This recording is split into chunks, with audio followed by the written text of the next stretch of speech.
It's scary to feel like you're losing that independence. It's scary to feel like you are committing to someone and going through all these things, because we know what comes with that when you really let your heart out. We know what comes with that when you really let those guards down. You have the ability to truly be hurt. But love is a risk. It's always going to be a risk, because you can't control how someone evolves. You can't control how someone changes. You can't control those things.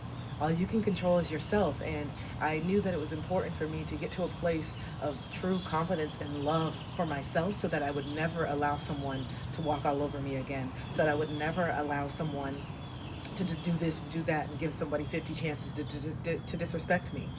You know what I'm saying? It says a lot. It says a lot about, that person and how someone wants to treat you, because how someone treats you is definitely an indication of how they're treating themselves. So if they don't respect other people, there's a lot of times that they're not respecting themselves. But also how you allow someone to continue to show up in your life has a lot to say about you. And so I think when we go through these relationships, especially the anxious avoidant trap, we spend a lot of emphasis on the other person and what they did and what they did, and I can't believe they did this, and I can't believe they cheated, and I can't believe they lied, and why were they talking to me if they know they didn't want to be in a commitment. But you're failing to look at the part where you were looking at these signs and choosing to ignore it, whether it was consciously or subconsciously. You know? Why did you stay? Why did you think that this is what you deserved? Where was your sense of purpose and self-worth that you thought letting someone disrespect your boundaries 15 times was okay? To me, I think that that is showing that we are not compatible. And so instead of me trying to be more and jump through hoops more to get you to stop cheating or to get you to commit to me, I'm going to just go the other way. My job is not to get you to commit. My job is not to get you to do this and do that and see me. I see me. And if you don't, that's your loss. I see me. And if you don't, that's your loss. It has nothing to do with me, because your inability to see what you got in front of you. That's not on me. It's on me to make sure that I protect my inner child. It's on me to make sure that I protect myself. It's on me to make sure that I articulate my boundaries. Thank you for the gifts, guys. Thank you. I appreciate it. Yeah. Thank you, Malice. It's my job to protect me. And once I started to realize that the boundaries are for me to protect me, and that if I'm not speaking, I'm also doing my partner a disservice. Because I think of the anxious attachment, we talk a lot. The anxious attachment is always the one talking and trying to convince people to love them, But what we don't talk about is these deep-rooted insecurities. That's what we don't talk about. We don't talk about the things that scare us. We don't talk about our own darkness. We don't talk about our own dysfunction, because that's not sexy, right? Or is it? Or is it? That's not sexy, or is it? Actually, it is very sexy to me to have someone that is vulnerable enough and confident in themselves enough to open up about things. That is very sexy. Because I need to know how you need to be loved. I need to get some context on things that have happened to you in your past, so that I know how to show up. Because there's certain times where we get triggered by our partners and friends, and they're not waking up saying, how can I trigger Kristen today? That's not what people's purpose usually is. How can I? No, it's how you're reacting to certain things that you have not dealt with. And this person is bringing out a lot of insecurity so that you can heal them, because how can you heal them if you're not made aware of it? And so this is why these relationships are our greatest teachers. A lot of people come into our life to wake us up to the ways that we're not loving ourselves. And that's why a lot of you guys say, well, when I'm single, I'm so confident. When I'm single, I feel like I'm the best version. No, when you're single, you're not being triggered. If you think that you're all of a sudden this very confident person, and then immediately when you get into a relationship, you just turn into this people pleaser, no backbone, and people can just walk all over you, that was always within you. You just want to be loved more than you want to be respected. You want to be chosen more than you want to be valued. There's a difference. I don't want to just be chosen anymore. There's a lot of people that could just choose me right now. I'm not worried about that. I'm not worried about walking hand in hand with somebody. I can meet someone today that would be willing to choose me. I could meet someone tomorrow that would be willing to hang out and do all these things. I meet people on the daily basis. But the difference is that I am now the chooser as well. I'm no longer allowing someone to just look at me and say, I like you, and then I don't ever ask myself, well, do I like you back? Because I know that I'm lovable. I know that I'm likable. I know that I have an awesome person. I know these things about myself, and it's not being cocky, it's being confident and being honest. You know? Hi, Tyler. And not downplaying who you are. I no longer sleep on myself. I no longer sleep on myself anymore. So that way, when someone comes around and decides to look twice at me, yes, I understand, and I appreciate it, but I also know who I am as well, and what I bring to the table, and what kind of person I am. I no longer need Dad to say anyone would be lucky to be with you. I say that to myself. I don't need to hear it from the outside. That's my own personal power. Yeah, and so we need to stop and stop this competition to be chosen, and I'm gonna stop them from talking to all these other people, and I know that they're a womanizer, and so I'm gonna get them to, put out all the stops, that I'm gonna be so good in bed, and I'm gonna cook all these amazing meals, and I'm gonna look sexy all the time, because that's what's gonna make them choose me. No, that's you abandoning yourself. That's you not choosing yourself in hopes for someone else to say, yeah, you know what, I think you're worth it. Yeah, you know what, I guess I will stop dating all these people. You know what, I guess I am done playing the field. You know, it's been really fun to be able to have access to all these other people and access to your emotional intelligence as well. You know, that's what a lot of my situations have been in the past. Yeah, I don't want to stop screwing around. You know, the commitment to just one person is too scary to me, but I also know that you are a good person, and I like how you make me feel, and I like the energy that you put off for me. And so since you're willing to just go with the flow, since you're willing to just lay up with me and give me all the things without the emotional connection and commitment that you're really seeking, and you've lied to yourself and told you that sex is not a big deal and it's okay and we can just do this and do that. But then a lot of times, as soon as we do cross that boundary and have sex, things change. Things change. It's all good when you're just having those dates and it's just casual and it's just, we're just having the dates and no one.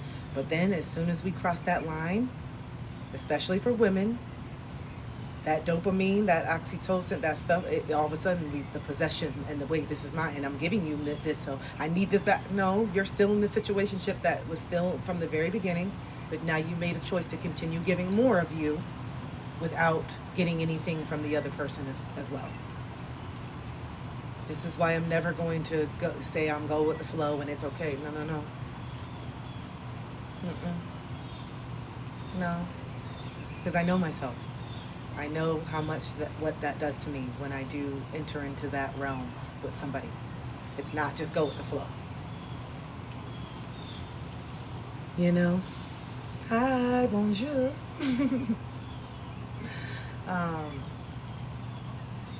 Merci beaucoup. But yeah, it feels good to be able to stand in this. It really does. And I see how I've contributed to my own suffering by not doing this for this whole long time. I'm all about accountability. I'm all about the other, taking it, bringing it back to yourself. Page 1 in my book.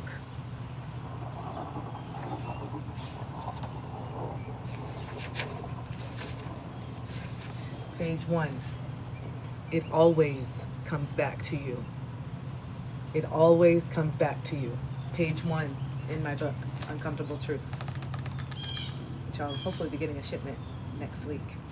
But it always comes back to you.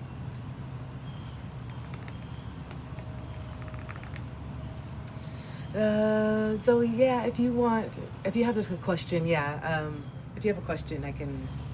It actually, how I got into coaching is it happened to me organically. I was a personal trainer. After I quit corporate America, I went to personal training. I did that for 2.5 years, but then I realized through coaching people, through fitness, I was like, I don't want to just help people lose weight. I want to talk to them with why they cannot stop eating, and why I have to make this meal plan, and why I have to be so strict on someone, and why we don't have our own self-control to eat healthy foods, because we know it makes us feel good, look good. So if you don't like how you look, and you don't like how you feel, and you're sluggish, and you're having your skin's breaking out, and you're overweight or underweight, whatever it is that you don't like, how come you need to pay somebody to hold you accountable? Why can't we be held accountable for ourselves? Why is it so hard? And I just started thinking about that. And as I was doing the personal training sessions, I would be like, hey, I can feel that you have something on your mind. Do you want to go take a walk? And after I kept doing this, I'm like, Kristen, I don't think personal training was the final stop, because you're not even wanting to train. What you want to do is talk. And so I realized talking is my gift. It always has been my gift. I always want to understand. I want to understand why. Why are you eating like this? Why are you abusing yourself like this? Why are you treating yourself like this? Because that's what it is. The way we eat, and overeating and undereating and all that, this is a lack of self-love. And some other traumatic things that are going on with why we cope with food the way that we do. Food is definitely a way, and like for me, sugar is the hardest. I'm 30 days, I had a Ramadan is over, so I allowed myself to have a cookie yesterday. It felt good, but I really feel great not eating the sugar all day, every day. That has been one of my biggest addictions since childhood. And so now I'm 30 days in of really not having that processed sugar, aside from the little things that you can't get from salad dressing, all the stuff. It's really hard not to eat sugar now, because it's in everything. But just the intention has changed me. It really has. I feel so much better not eating all these processed foods, waking up with my face super inflamed and bloated, that moon face, that is my joints hurting. The sugar is venomous. It really is. It breeds all these autoimmune diseases, diabetes, cancer, high blood, all of these things. It's not worth it. And so for me, I was like, okay, I use sugar when I'm lonely. I use sugar when I'm sad. So why don't I just sit and talk about why I'm so lonely and why I'm so sad, and then why don't I change that? Okay, well, the romantic partner, I want a romantic partner. Okay, well, I'm not going to just settle for just anyone. Yes, I eat fruit. Fruit has been my savior. I love fruit. But I'm not going to just settle for just anyone just because I don't want to be lonely. I've done that, and I see how that happened. When you meet somebody out of desperation, when you meet somebody to try to fill a void, that shit doesn't work. I've realized that. So I said, no, everything's telling me, oh, maybe I should go online. Maybe I should meet somebody. No, it's not. I need to sit with this. I need to sit with this until I get to a place where I'm content with who I am.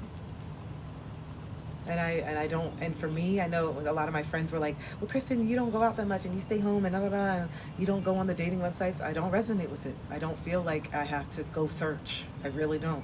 That's just me, though. Some people feel like they need to be on the sites, and there's marriages and successful couples on Tinder and Bumble and all the things. But for me personally, I know that it's going to be organic. I know that it's going to be a feeling. I know that I'm going to meet someone and be like, whoa, I know that. I just know. I don't know how I know. I just know. And a lot of people, I think, do go on the dating websites out of fear. Because I need to find this person, and I don't feel like that anymore. And I used to, but I know that I had to get to a place of where I wasn't constantly thinking about a partner.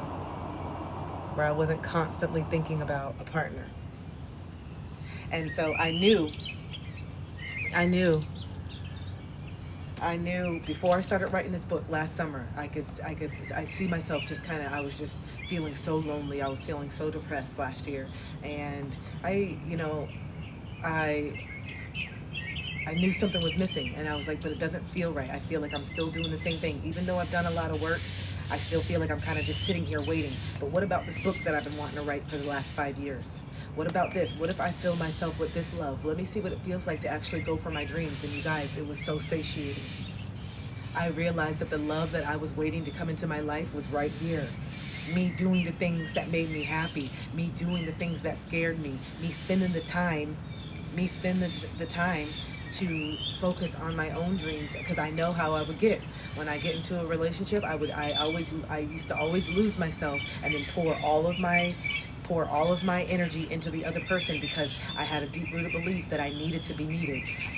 So the book is about all the uncomfortable truths that I have had revelations on in the last 4 years that have gotten me to this place. So it's very much short form, just quotes, couple sentences per page, but they're very potent and just bop, like to the point. If you found that video that I have, you don't want them, you want them to want you, because your abandonment wounds from childhood made you hyperfixated on being chosen. That's page 3. So if you like my content, it's very truthful, it's very direct, it's very to the point. Because for me, I just like straight shooter. Just tell me what's up. Like, I've spent so much time beating around the bush in trying to appease other people's emotions and feelings instead of just being honest about what I feel and what I want. Oh, tattoo worthy quotes. Oh my gosh, I literally freak out. That would, whoa. Someone said, I got a tattoo of your quote. I'd be like, what? Oh my gosh. So, yeah, that would be dope. But no, I spent a lot of time not honoring my truth. I spent a lot of time trying to appease other people's egos, especially men, you know? And I don't want to do that anymore. I want to be completely honest with myself, with how I feel, what I want, because I'm deserving of that. And there's been a lot of times that I have not been honest.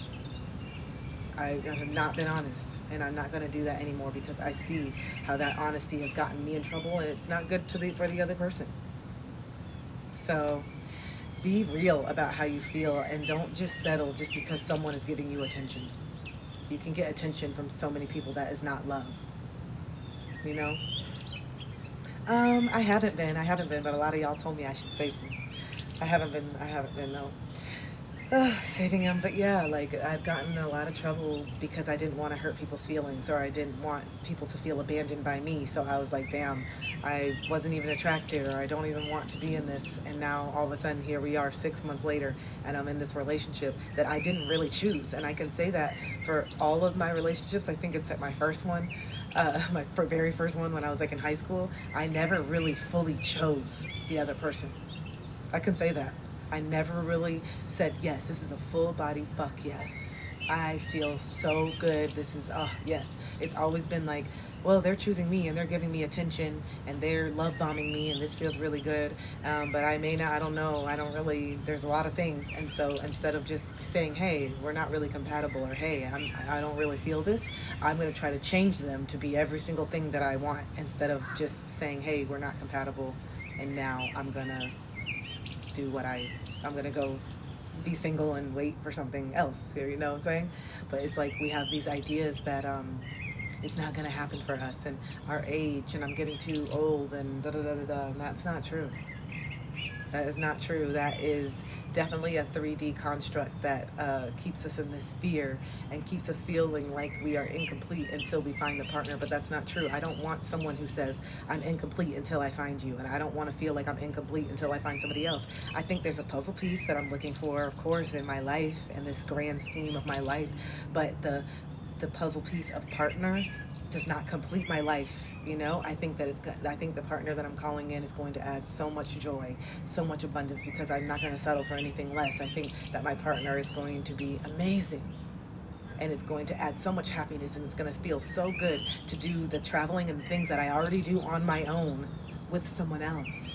You see, I'm not waiting to go to France. I've been there 3 times. I'm not waiting to go to London. Been there twice. Not waiting to go to South America or Colombia. Love it. Been there a couple times too.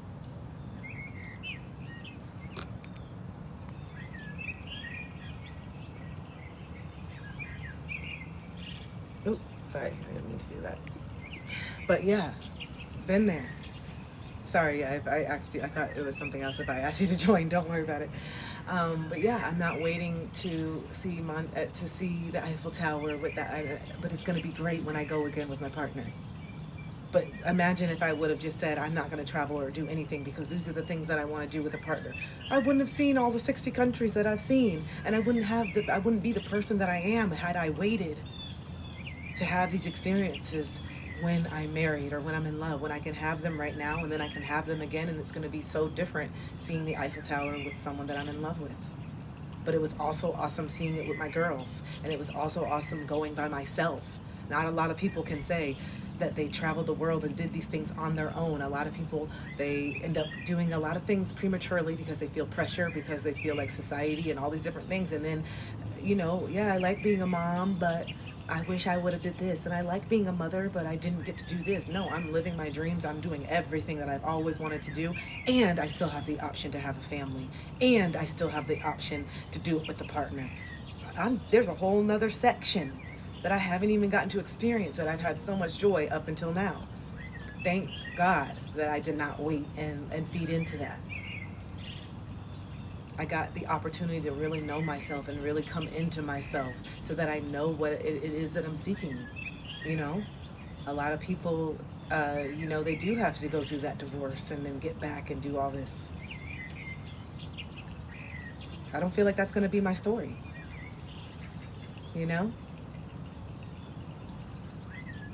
Oh, thank you. Thank you. I appreciate that, Ayana. So, yeah, I love the way that my life has gone.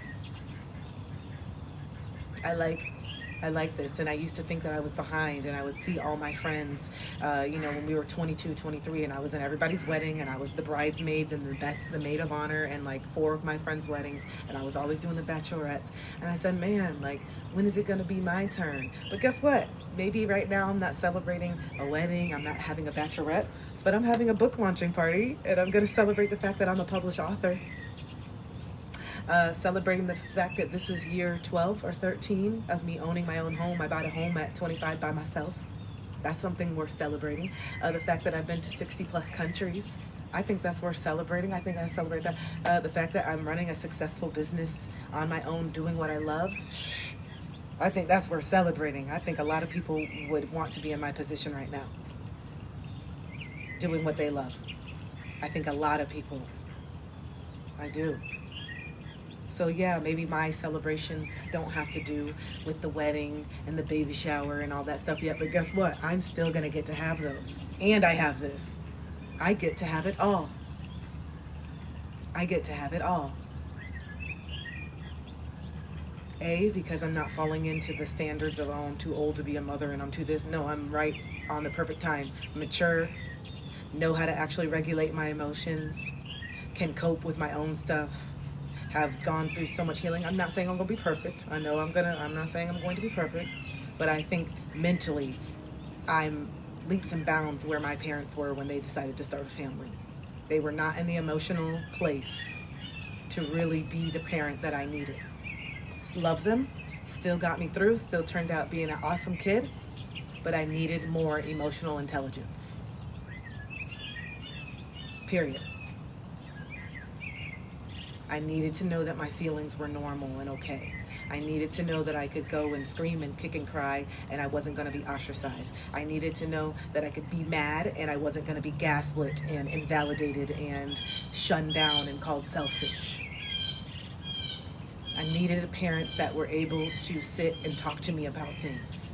I needed parents that could say sorry and admit when they were wrong and hold themselves accountable. I needed that growing up. But that's okay. I grew up and I found those tools for myself. I grew up and said, you know what, it stops with me. If I even want to think about having a child, these are non-negotiables that I want to do within myself before I coexist and do all these things. I'm not just over here playing house. I want to make sure that I actually have a partner. I want to make sure that I have someone that's going to get up in the middle of the night with me and not just because, no. I want someone who really wants to do this. And not just the gender roles and all this stuff. Nope, that's not what I'm interested in. I'm interested in someone who's ready to roll up their sleeves with me. Because that's what I deserve. The gender roles and men should be doing, I don't subscribe to that. And so, yeah, that's going to take time. It's taking me time to actually realize these things. I just want someone that love. No. I want someone who loves themselves. Okay? I want someone who loves themselves and is not getting their sense of purpose and self-worth by being in a relationship. I want someone to have purpose and self-worth before they meet me.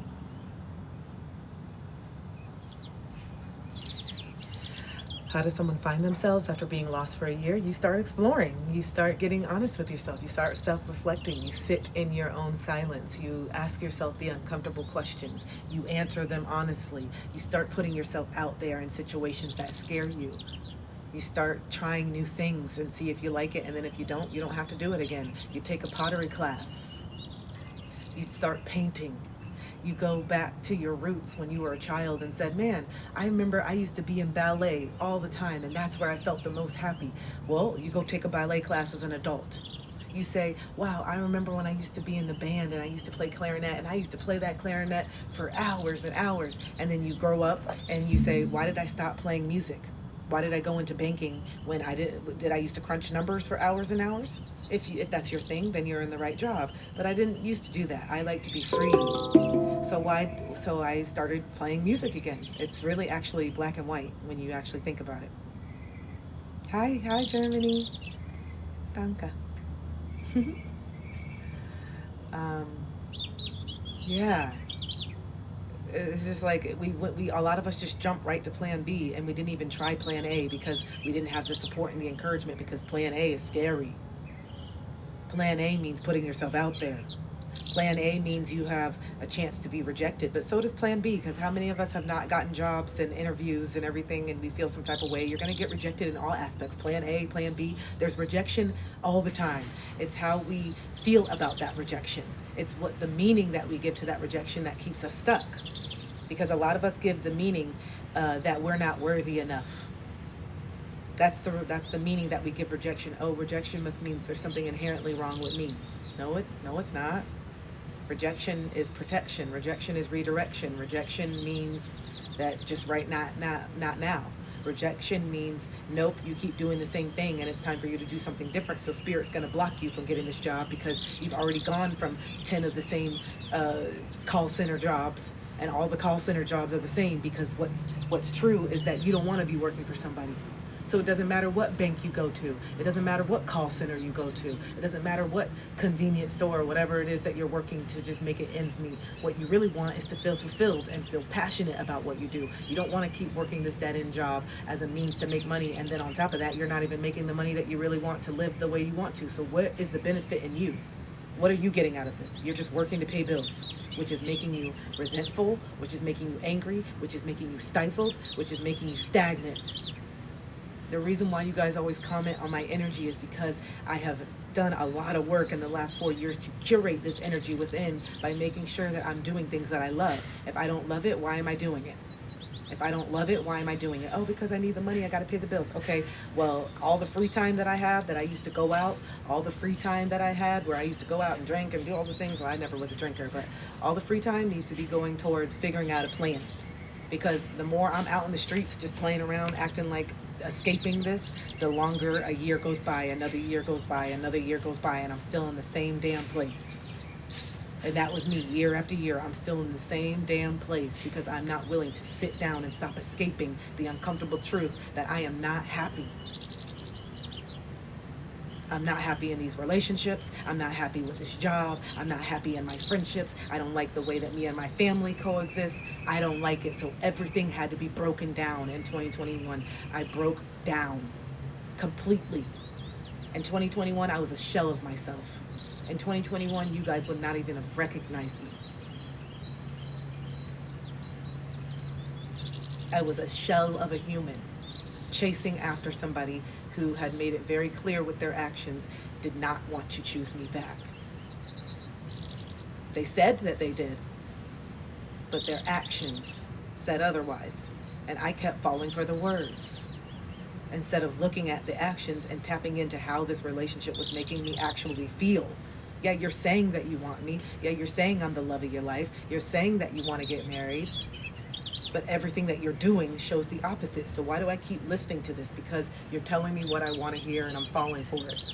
My intuition is telling me that I shouldn't even have started this relationship in the first place. I was already so anxious, and I thought that anxiety was me just not knowing how to be in a relationship. Oh, this is just my trauma talking. I just don't know how to be loved. So I'm self-sabotaging. No, my body, my nervous system was warning me. This is too soon. This is too quick. This is why I'm never going to rush into anything ever again. If we're meant to be, then we're meant to be, and it's going to take time to get to know each other. Because, yeah, you see one side of someone, you see one side of someone, and we all put our best foot forward and all that stuff. But no, I need to see how you handle anger. I need to see how you handle our first disagreement. Do you shut down and just go away? Do you know how to talk? A year and a half. Bubbles, a year and a half. Do you know how to have difficult conversations? Do you just completely dissociate when things get rough? Are you super angry and I didn't see this because you know what I'm saying? Like there's a lot of things that we need to see. What do you think about only sleeping with somebody? Like just physical and then you just disconnect and go? Or what? What do you mean? Just sleeping and that's it? I think that if that's what is in alignment for you, if that's what makes you feel good, I think that we all have the choice to do whatever it is that we want.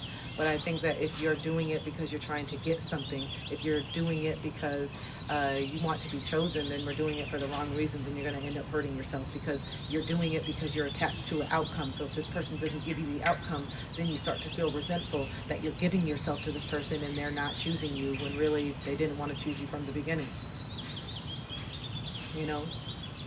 They're choosing what you're giving them.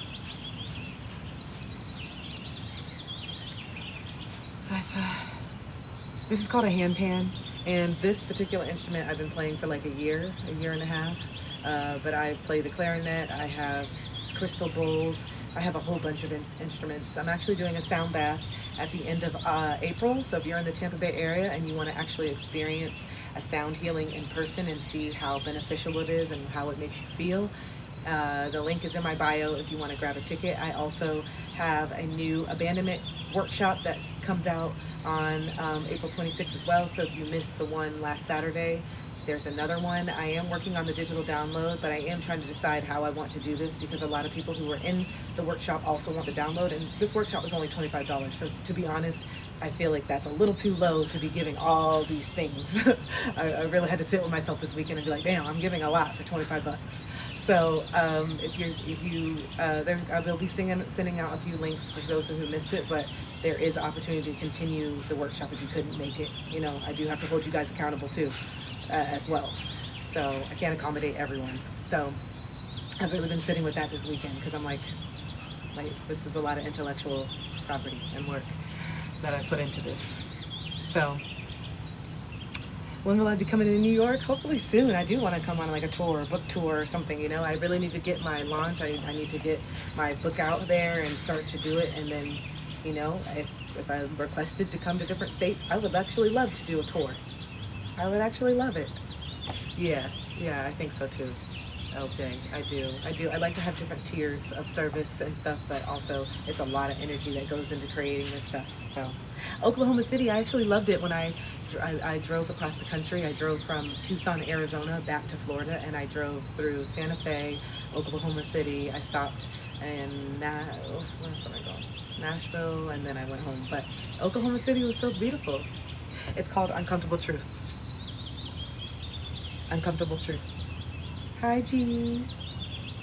Uncomfortable Truths, a book for breakthroughs. The link is in my bio. If you don't want to shop on Amazon, I'll be getting a personal shipment in next week, and so I'll be selling them again on TikTok Shop.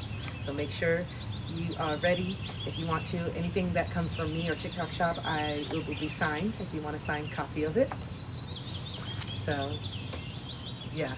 Oh, yeah. I have some music on there. It's half soundtrack, half real life. Yeah.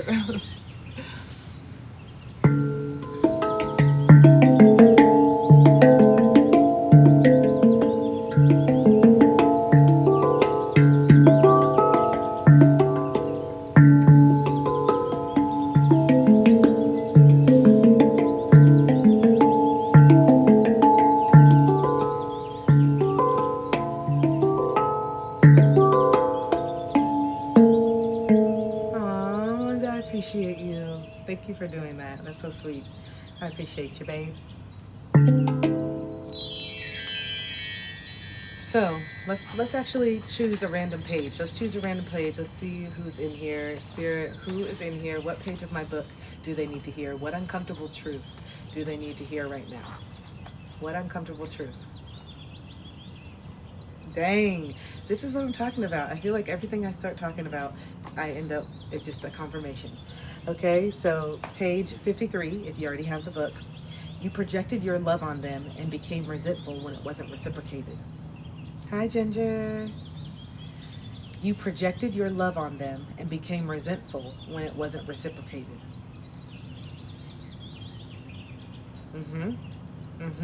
And I see this a lot with my clients, and you come in and you're doing all these different things, and you're just going out, putting out all the stops, and you're giving your body and cooking and just doing all these loving things, and then you get upset when it's not reciprocated. But like, babe, slow down. Slow down. Are they worthy of all this? Are they worthy of all these home cooked meals? Are they worthy of this? You are the chooser. That's nice if they are coming on strong and they're choosing it, but do you want to do this? Are you ready? Do you feel like this is a natural thing that you're doing, or are you doing it with the intent of being chosen? When you're doing something with the intent of being chosen, that's where the resentment comes in. Bestie, run me over. Y'all are so funny. Y'all are so funny on the comments, especially on my videos. I'll be cracking up. I literally can't respond back to all of them because there's been a lot of engagement lately on my content, but just know I'll be looking at the comments just cracking up in my bed. Like, yo, they're so funny. Humans, I've been thinking about this lately. I'm like, humans are so cute. We really are. Humans are so special. We are so witty and so funny. A lot of you guys are whole ass comedians, and I wish that you would step in. A lot of you guys are great writers. I wish that you would step in. A lot of you guys are just so intelligent. I wish that you would step in, man. I can tell in the comments. I can tell who I'm speaking to. I'm like, yo, you need to step in. You're so smart. You're so intelligent. You're so aware. What are you doing? You need to be making your own content. You need to be making your own videos. What are you doing? You need to be writing your own book. Seriously. By the way, I just wanted to thank you for you showed up on my path. Oh, I love that. I love that. I love it. I love when you guys say that like you found me exactly when you needed to. Like 2 a.m, and you were like looking for a sign, and then all of a sudden my video comes up, because that's what it is. It's all energetic. It's all energy, and I'm putting out the energy, and if you feel that frequency, you're bound to find it. You're bound to find it. A lot of your transition loved ones guide you to me too, by the way. A lot of your grandmothers, your grandfathers, moms and dads that have transitioned. I am a medium, I channel, and so a lot of you guys are guided to me by them because they know you need to hear it, and you need to hear it in the way that I'm saying it, direct and to the point, because a lot of y'all, what, huh, who, huh? Some of you need it. No, it's you, babe. You need to do, a lot of y'all need that direct truth, because you've been surrounded by a lot of people and by a lot of people pleasers and yes men and people who are also not on this journey, so therefore they don't have the depth to actually be real with you. A lot of you guys don't have those friends around you that have the level of depth that you need to really be like, hey, I love you, but you're wrong. Hey, I love you, but this is a you problem, babe. Hey, I love you, but you're the one that continues to stay in this relationship. It's not them, it's you. You are the common denominator in your toxic relationships. We need to look at less at why this person keeps cheating on you and more on why you think you deserve it. That's the bigger issue. The bigger issue is that you think that you deserve this shit. That's what we need to talk to. That's what we need to talk about. Why you think that this is okay. Why you think that this is all you deserve. Why you think that this is the end all be all. To literally, this is what you want for the rest of your life, to jump through hoops. And then finally, when they get tired of playing the field, then I guess I'll be with you. And now you think that you've won?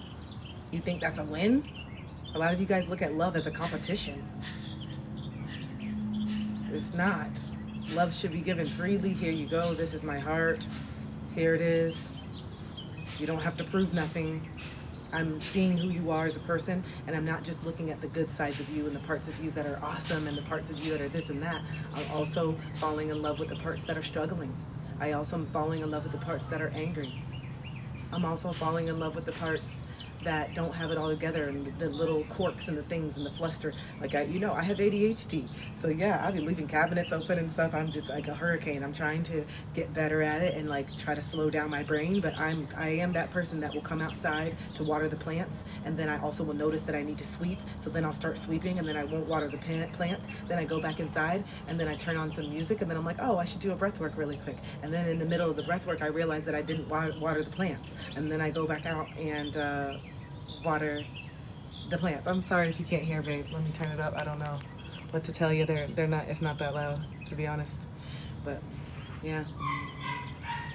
And that's it. And so I need someone that's gonna be okay. I need someone that's gonna be okay with that, and just know that I'm not doing it because I'm trying to be annoying. My brain is different. I'm neurodivergent. So I definitely am gonna need somebody that is patient with that and that can close the cabinets behind me instead of getting mad. Just close them, babe. Just close them. Thank you. Remind me, hey babe, here's your keys. I know, here's your keys that you're looking for. Oh my gosh, thank you. I appreciate that. Not trying to change me, not trying to make me feel bad for my brain. Thank you. I need that. I need that love.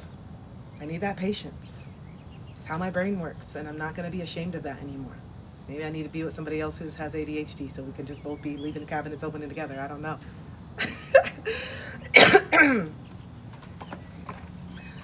So, let's see.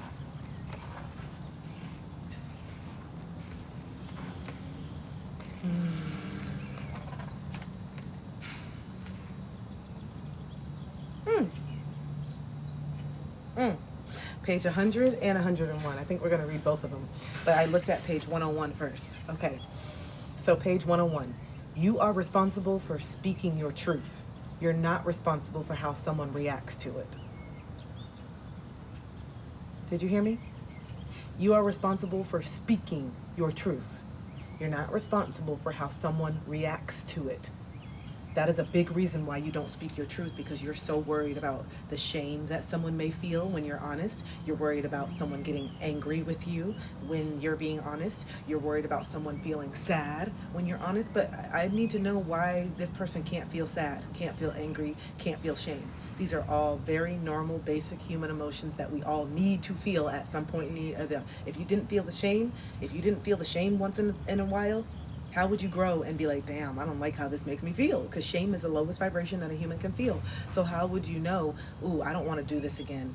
I feel so much shame for cheating on my partner. That was enough for me. The way that I already feel, and not even taking into how I made my partner feel, how I feel. I feel so much shame. That shame is what helps us beg, I don't want to do this shit again. I don't want to do this again. We need to feel shame sometimes, right? We need to feel anger. If we just suppress our anger, that puts us in a position to get hurt a lot, to not be respected a lot. There's a time where your anger is absolutely warranted, valid, and necessary. It's okay to feel sad. There's a time where your sadness and your grief is absolutely necessary. Over here pretending to be good all the time, it's just hurting you. And that was me. I didn't want to feel any low vibrational feelings. I didn't want to feel anything other than good. Okay, well then I can't heal, because I have a lot of low vibrational feelings that I've been running from since childhood. And if I don't allow myself to feel them, then how are they going to go anywhere? Because energy cannot be destroyed. It can only be transferred or transmuted. You can't destroy the energy that was projected onto you when you were in childhood. You're still carrying a lot of that anger, and you're still suppressed because a lot of us grew up with parents that don't talk back. I'm not talking back. I'm having a conversation with you about how I feel, and you're taking it as such because you don't want to deal with the truth. You don't like that what I'm saying is true, and I'm only 6 years old, 7 years old. You can't handle it. You don't like the shame that I make you feel, Mom and Dad, when I call you out for not showing up for me. You don't like the shame that I make you feel, Mom and Dad, when I tell you that you hitting me is not okay. Especially when you're hitting me for having a basic reaction. I don't have the words to articulate my feelings, which is why I cry.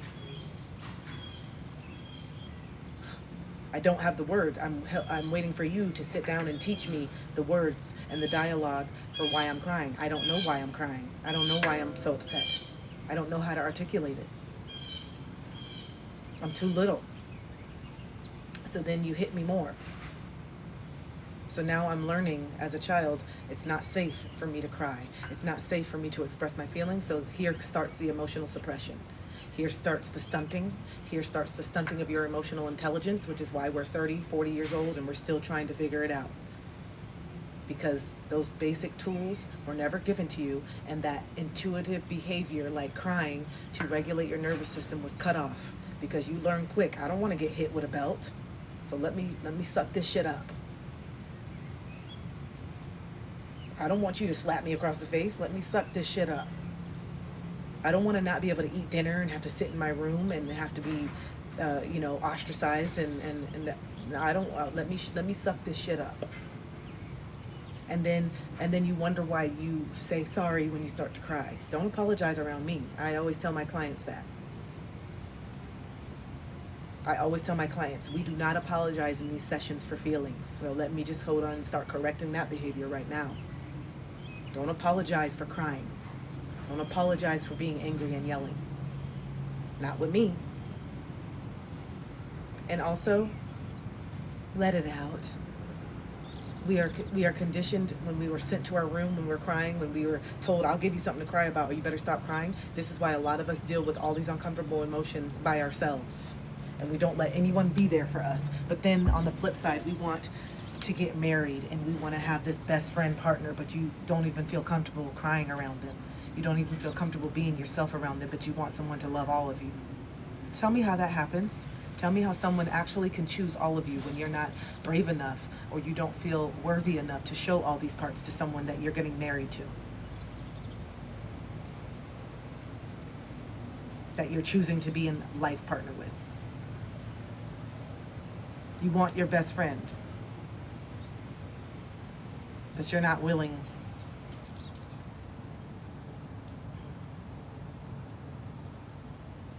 Yeah.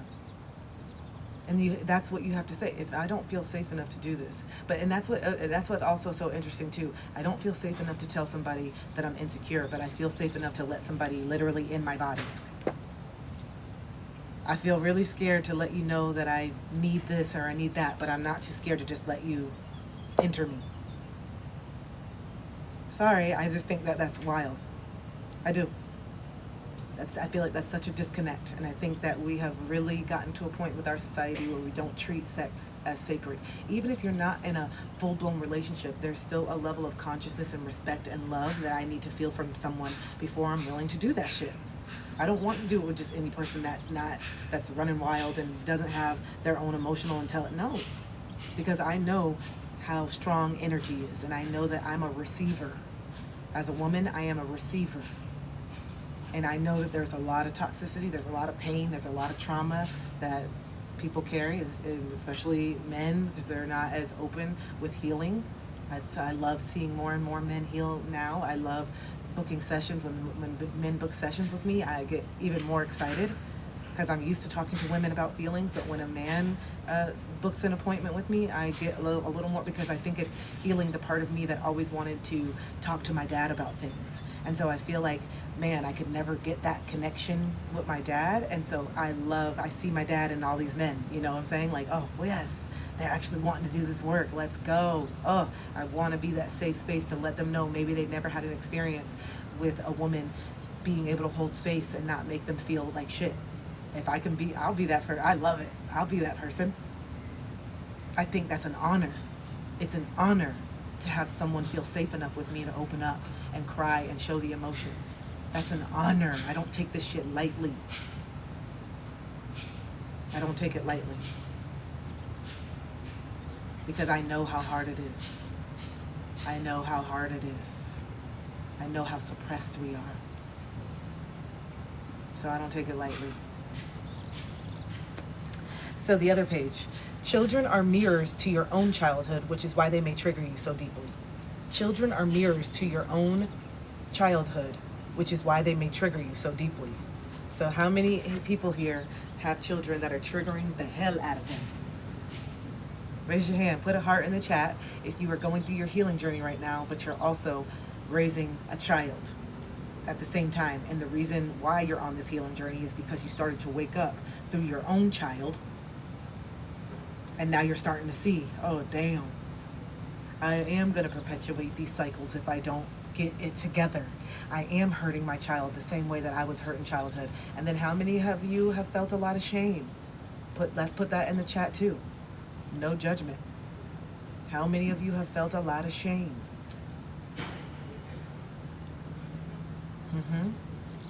because you're becoming more and more aware. So now you see why our parents did not want to take accountability.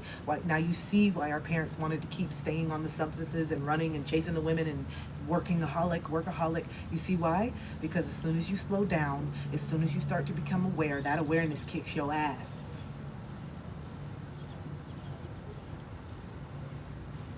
I don't mind white, black. I don't mind working with any. I don't mind. Yeah. I work with any and everybody, all ethnicities, all races, all of that. And the potential for unsafety, no, I've never had that. I've never had that experience.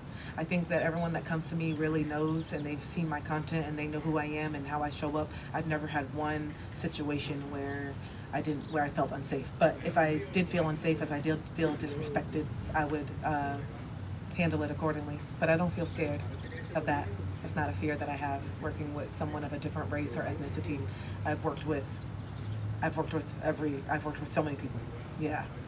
Black, white, women, men, Arab, Spanish, all of it.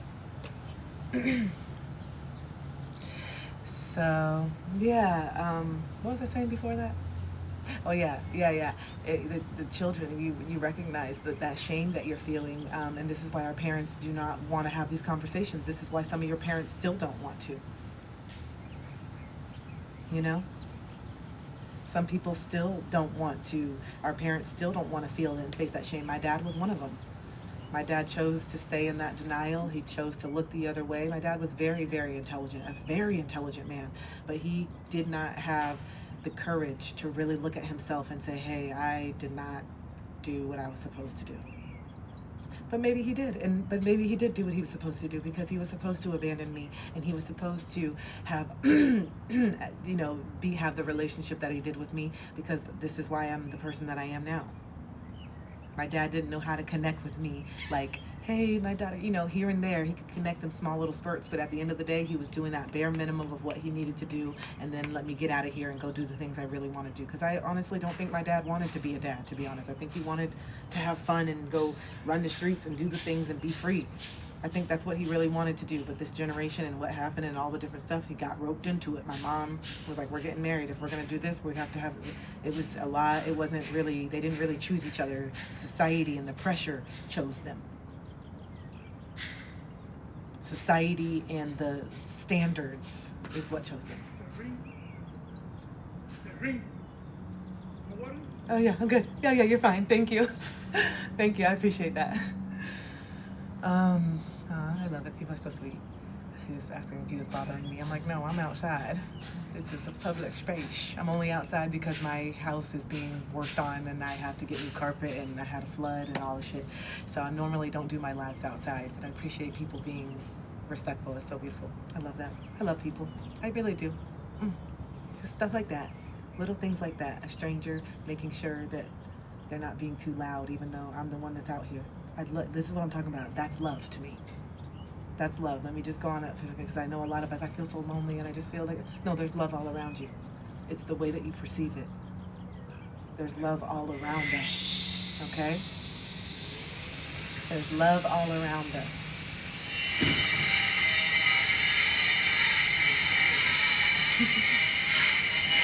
Just a moment, just a little moment, you know?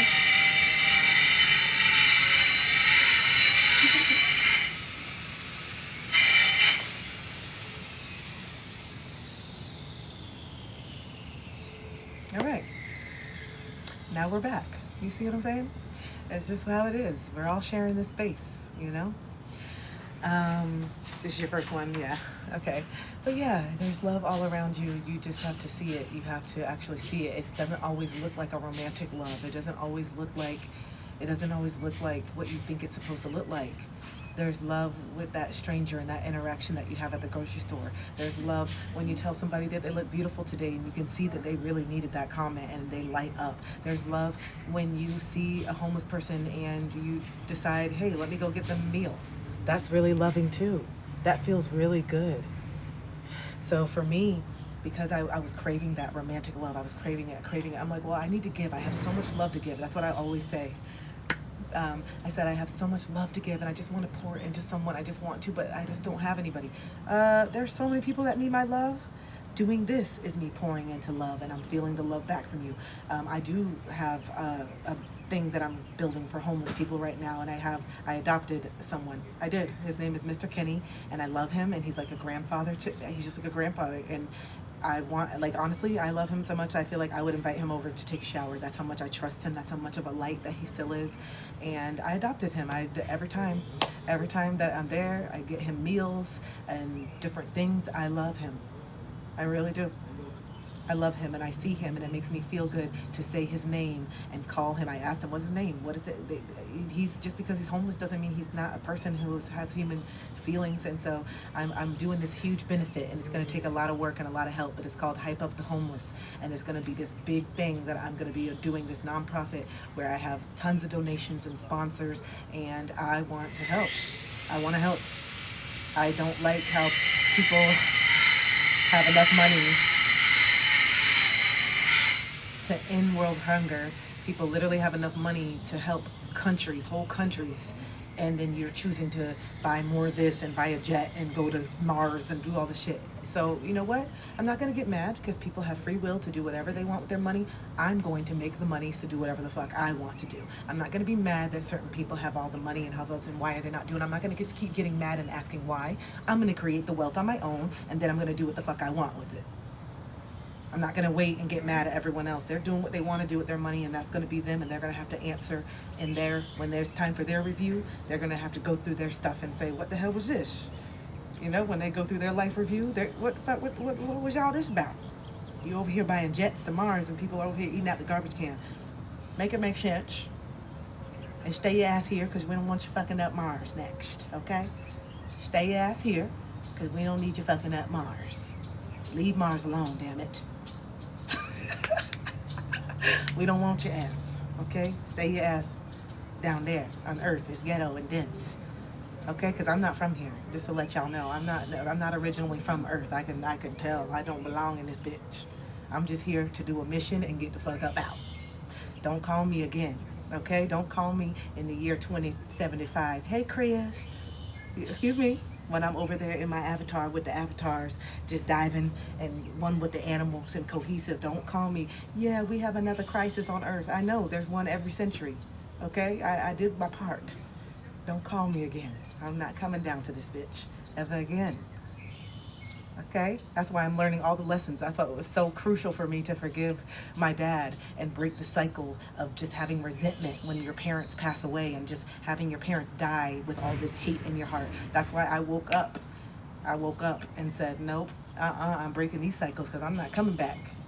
I'm not coming back. I'm not coming back. I'm not coming back. Only as an ancestor, okay? Okay? So just know, when you hear a joke, something happens, you all of a sudden in the middle of the night, you hear this. That's gonna be me. That's gonna be me. You can't see me, but I'm gonna say. You're gonna be on the couch crying, and I'm gonna say. You're gonna say. For my clear audience are gonna be like, what was that? My clear audience, all of a sudden you're gonna hear. What the hell was that? What was that? Oh, it's me. It's me. I'm your ancestor.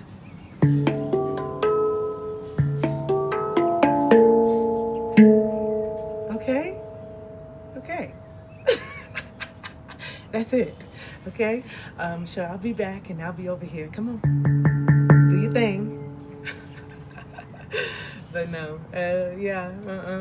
No. So yeah, it's a little too dense. It's a little too heavy for me. Being super sensitive and being an empath is just, whoa, it's a lot. The anger that I feel, I have to process my anger. I gotta let myself feel it, because I feel it in the collective. I feel the anger. I feel the discouragement. I feel the hopelessness sometimes. I feel it, and it's heavy. And a part of me sometimes, I'm like, dang, I feel guilty that I'm in this space, that I'm in this mindset, that I'm at this place, because I know what it feels like to not be in it. And I'm like, sometimes I do, and I'm like, I know it's gonna take time, and I know there's some things that I can't say. There's nothing I can say to make people feel better sometimes. You really do have to just sit in this shit. You really do. I wish there was a 5-step process. No, you really do gotta sit in it until you're sick and tired of it. That's what happens when you get so sick and tired of your BS, when you get so sick and tired of saying what you're going to do but not actually doing it, when you get so sick and tired of drinking and smoking. That's when you make the change. And so it takes the time it takes. It really does. It takes the time it takes. When you finally say enough is enough, I'm filing that divorce. Enough is enough. I'm cutting off dad. Enough is enough. I'm doing this. I'm quitting my job and I'm moving to Europe. You guys, it takes extreme measures sometimes. It does. It takes extreme measures sometimes, but it's not long or short. It just takes the time that it takes for you. You know what I'm saying? That, you know, I saw you say long time, short time. No, it just, whenever you're ready, you just go. I was ready in 2021. By the time 2021 came and I had that breakup and all the things happened, I was ready. Your girl was so tired and fed up with her own bullshit. Your girl was so tired of pointing the finger and it's everybody else's fault. Your girl was so tired of not being in control of my experience because I can't control other people, trying to control people and trying to control my dad, trying to control my mom, trying to control my exes. I can't control them. The person that I can control is me and how I show up to shit. So yes, it may mean that I have to make a really painful decision. That may mean that I gotta break up with this person that I really see the potential in and I have the great memories and it's so fun and I love this and I love that, but at the end of the day, you are not healthy for me as a total. At the end of the day, I want more and I don't feel bad that I want more. I want more. You're not giving me enough. And I think a lot of us feel so guilty for the fact that we meet people and it's not enough. Because we know what it feels like to not feel like it's enough, but you don't have to just save everybody and try to save everyone from feeling those feelings. Because if you are dating somebody and then you choose to break it off and then this person goes through a whole spiral and they say, oh my God, I have abandonment wounds now, that's something that they need to work out because they're still putting their sense of self into you. Don't you see? The same way that you put your whole purpose and sense of self in that person and you gave someone the ability to literally crush you. Because you said, without you, I am nothing. Without this relationship, I can't move on. You said those things. You've said those things out loud, and so those become the binding spell. Your words are the binding spell. Because you said it. You said, without them, I am nothing. So then, of course, you're not going to want them to leave. You don't want to be nothing. You don't want to feel like nothing. But why are you nothing just because they are not in your life? You're nothing. There's nothing to you. There's nothing to you without this person that you only met 4 months ago. Before 4 months ago, you were nothing until you met them and they made you everything. That's what you're saying.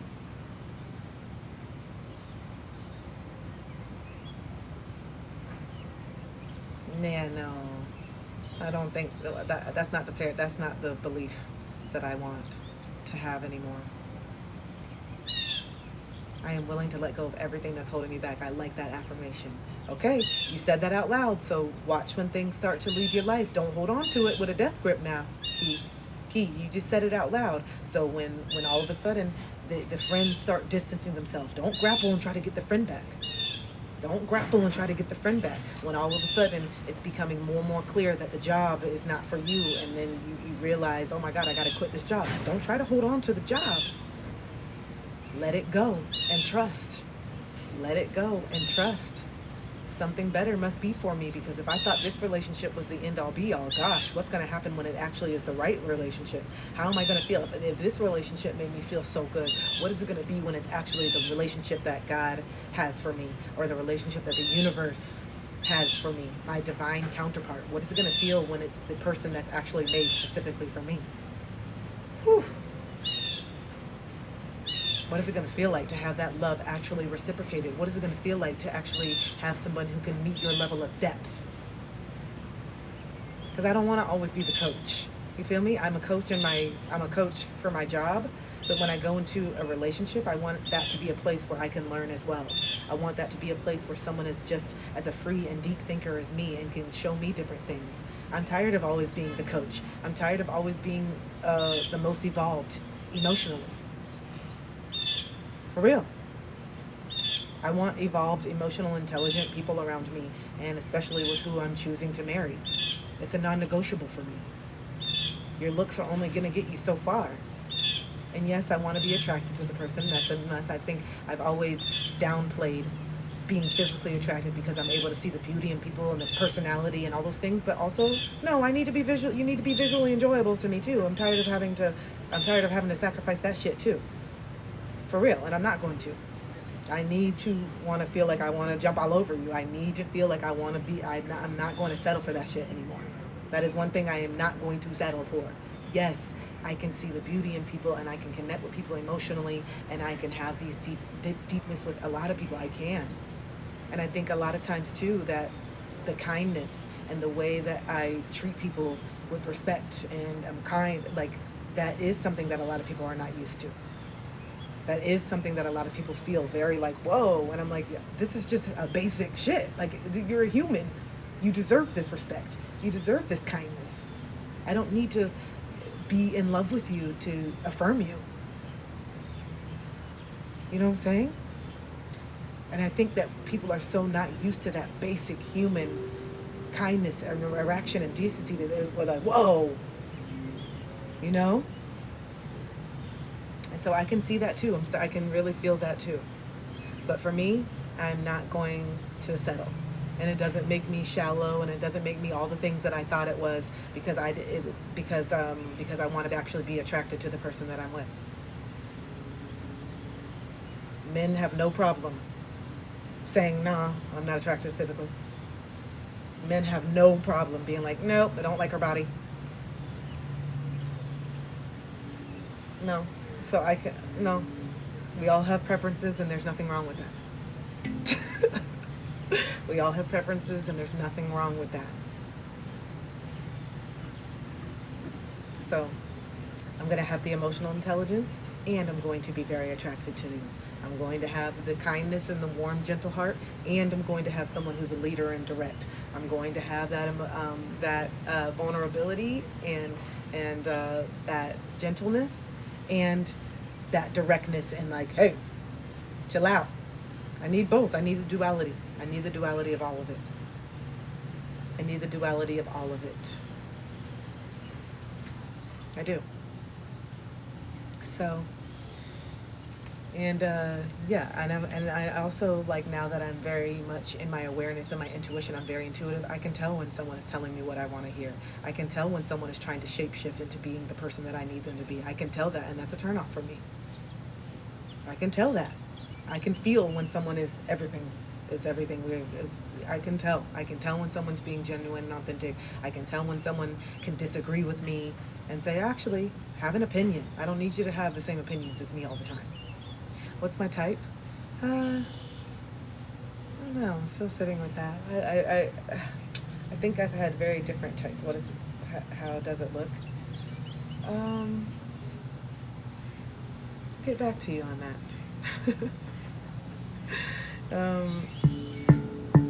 I love facial hair. Definitely a big facial hair person. Darker features. Darker features for sure. Yeah.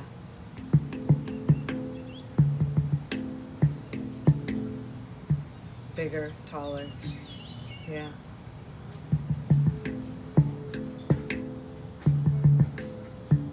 Hello, I'm not sure. I got my email from Saturday's Zoom workshop. Oh, okay, yeah. Send me a DM.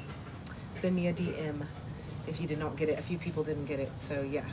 And let me know. I'll send me a DM, Charity, with your email, and I'll send you the homework. Those of you that attended the workshop last Saturday, you better get on your homework. You got 7 days of journal prompts. You have your emotional regulation tools, and you have video journals to do. So you got your homework to do. If you joined my abandonment course workshop last Saturday, I gave you homework. I bet a lot of you guys didn't think that there was going to actually be homework in this workshop, but there is. So if you want to join the next one, it's on April 26th from 10 a.m. to 12 p.m. and you will have homework to do. Joker. There is homework that you need to do. Make sure you check your spam too if you didn't get it. And again, if you're in the Tampa Bay area, if you are in Clearwater, St. Pete, Tampa area, I have an in-person event. No, the workshop is $25. The link is in my bio. What's in the subject line? I think excited for tomorrow. That's what it said. I think it was excited for tomorrow, or put in abandonment. Yeah, so we have homework in these workshops. So if you attend one of my workshops, just know it doesn't stop with that 2-hour workshop.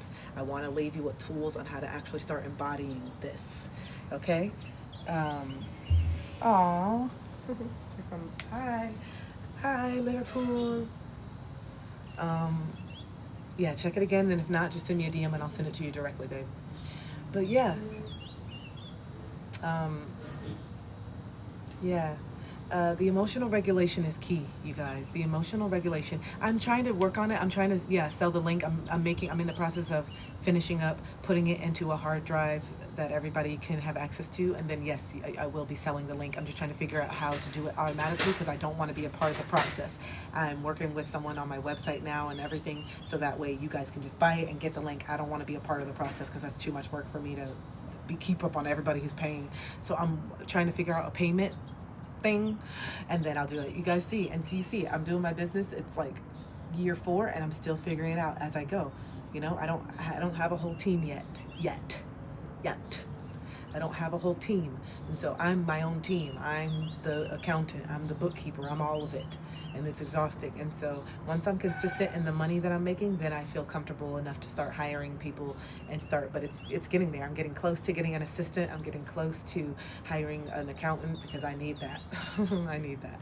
You were deeply moved. I'll be in attendance again, my sister and I, because she needs, oh, I love that. I really appreciate that. I'm so glad that you like it. And any feedback is welcome. Anything that you wanted more of, anything that you think could have been better. I am not too proud to have the truth. I want to know how I can best serve you guys, what you really need.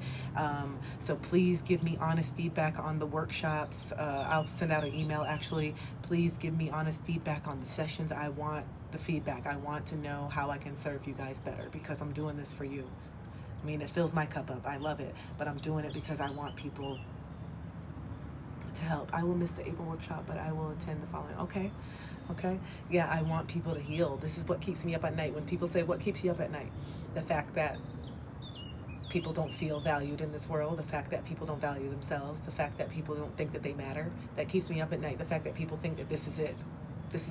My current reality is it. I can't change anything. I can't do this. I can't do that. That keeps me up at night because it's so not true.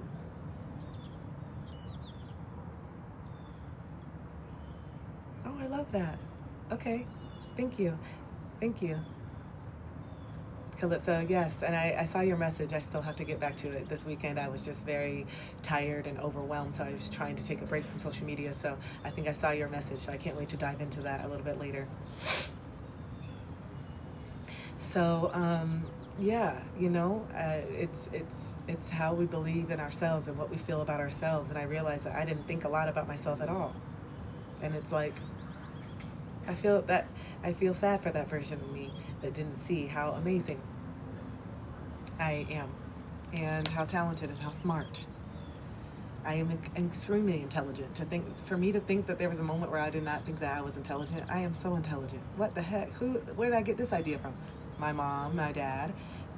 Yeah, they're offered monthly. And not because my mom and dad told me that I wasn't smart or anything, but I was healing a lot of their own shadows.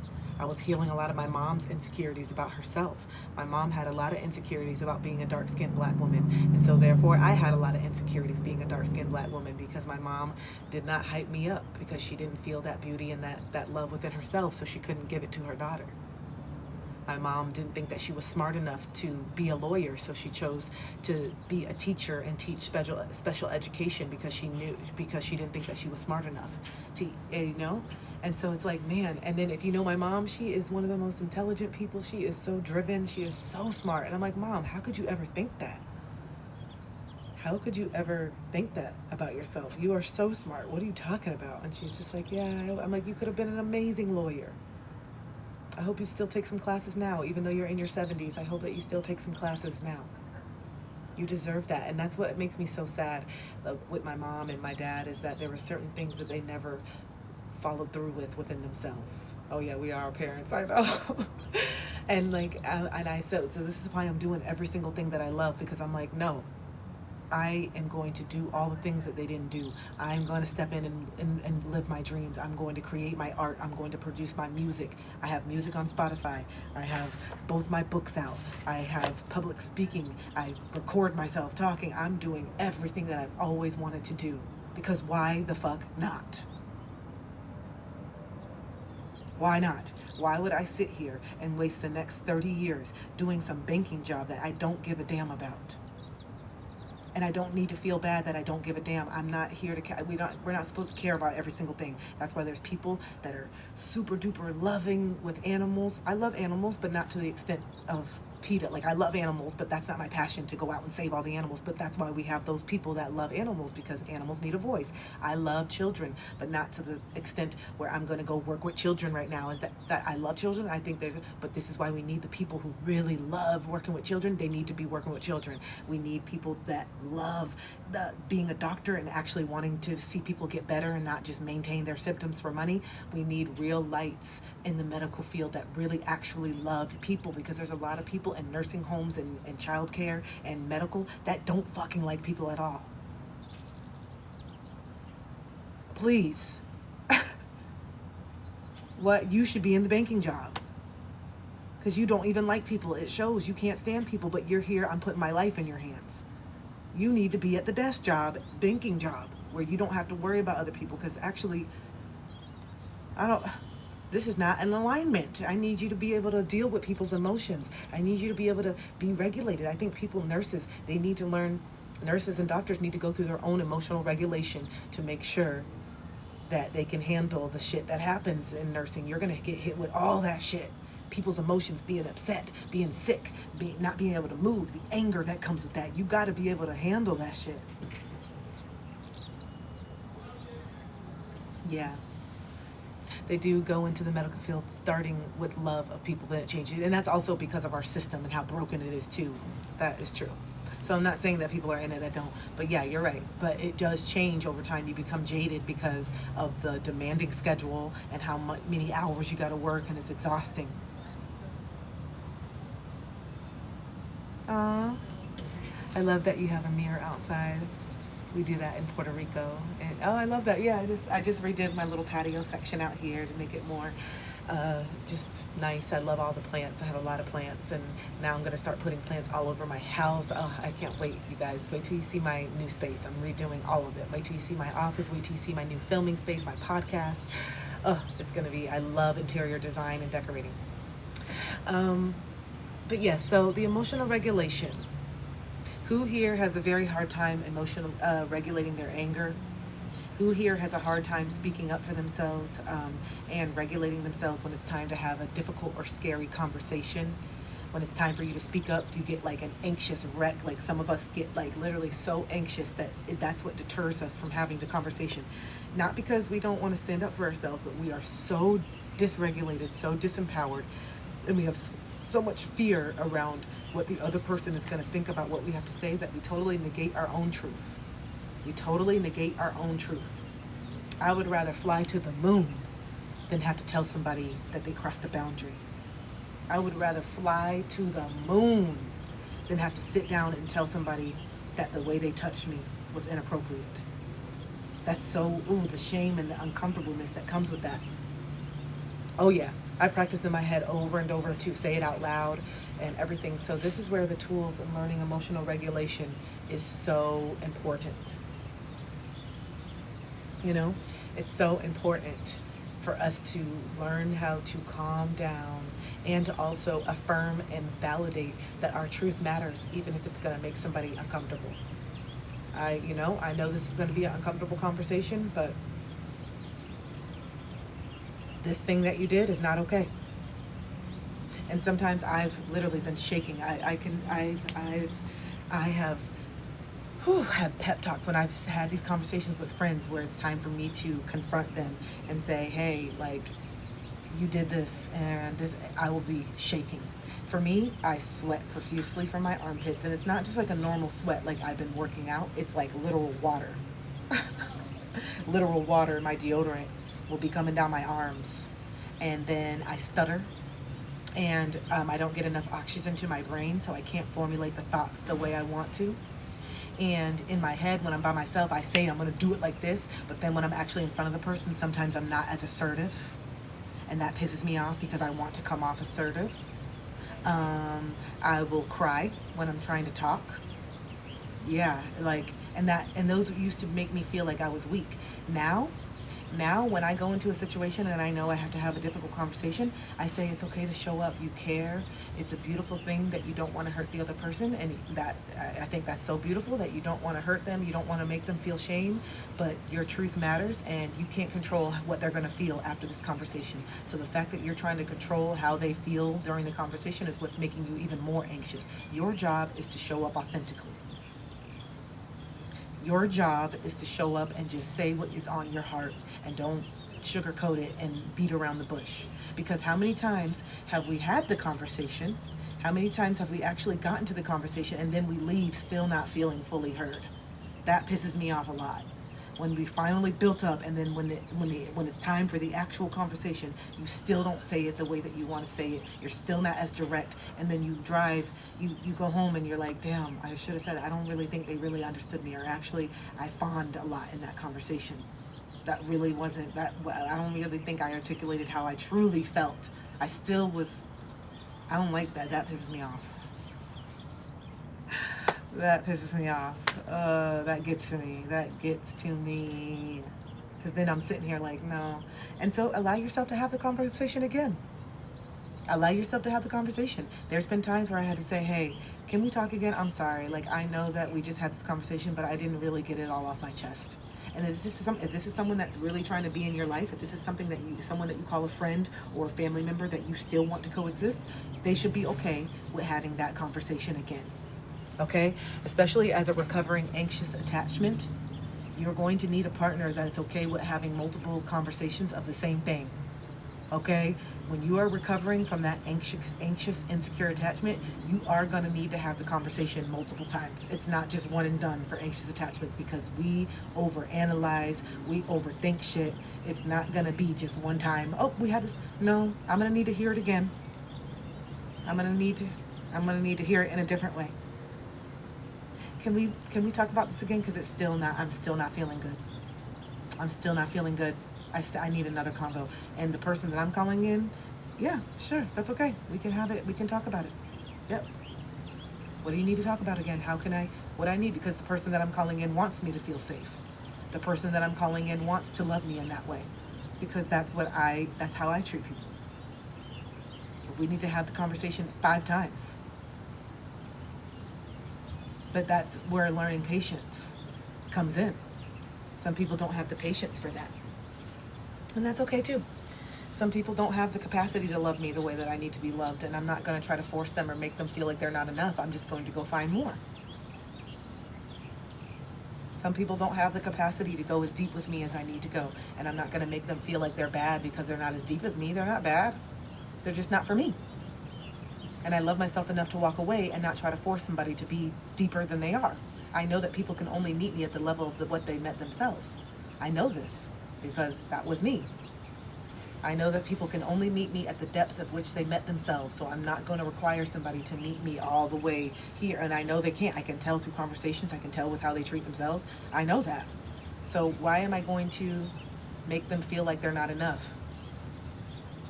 Instead of just saying, hey, this is what I need. I think that you're a really great person, but I need more. And I'm not going to settle.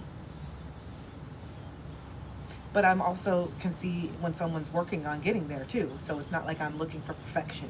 I'm just looking for someone who has a growth mindset, who is willing to actually put in the work that it takes. And not just on a surface level, the work that's going to take to continue choosing the different versions that will show up over the years, because I am not going to be the same Kristen 10 years from now. I know that. I'm not going to be the same Kristen 15 years from now. So it's important to me that I choose a partner that is in love with my essence, my soul. Because how I show up, how I talk, what I do for a living, how I look is not going to be the same in 10 years.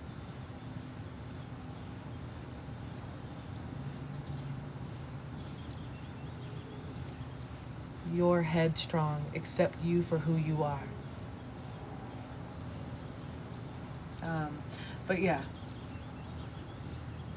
You are making a choice to love these versions of your partner as they evolve until one day, and one day you might say, I can't love this version of me. Maybe you start out in a relationship that's monogamous, and then maybe over the course of the time your partner says, you know what, I realize that I did not have a lot of sexual experiences, and this is something that I need to have before I leave this earth.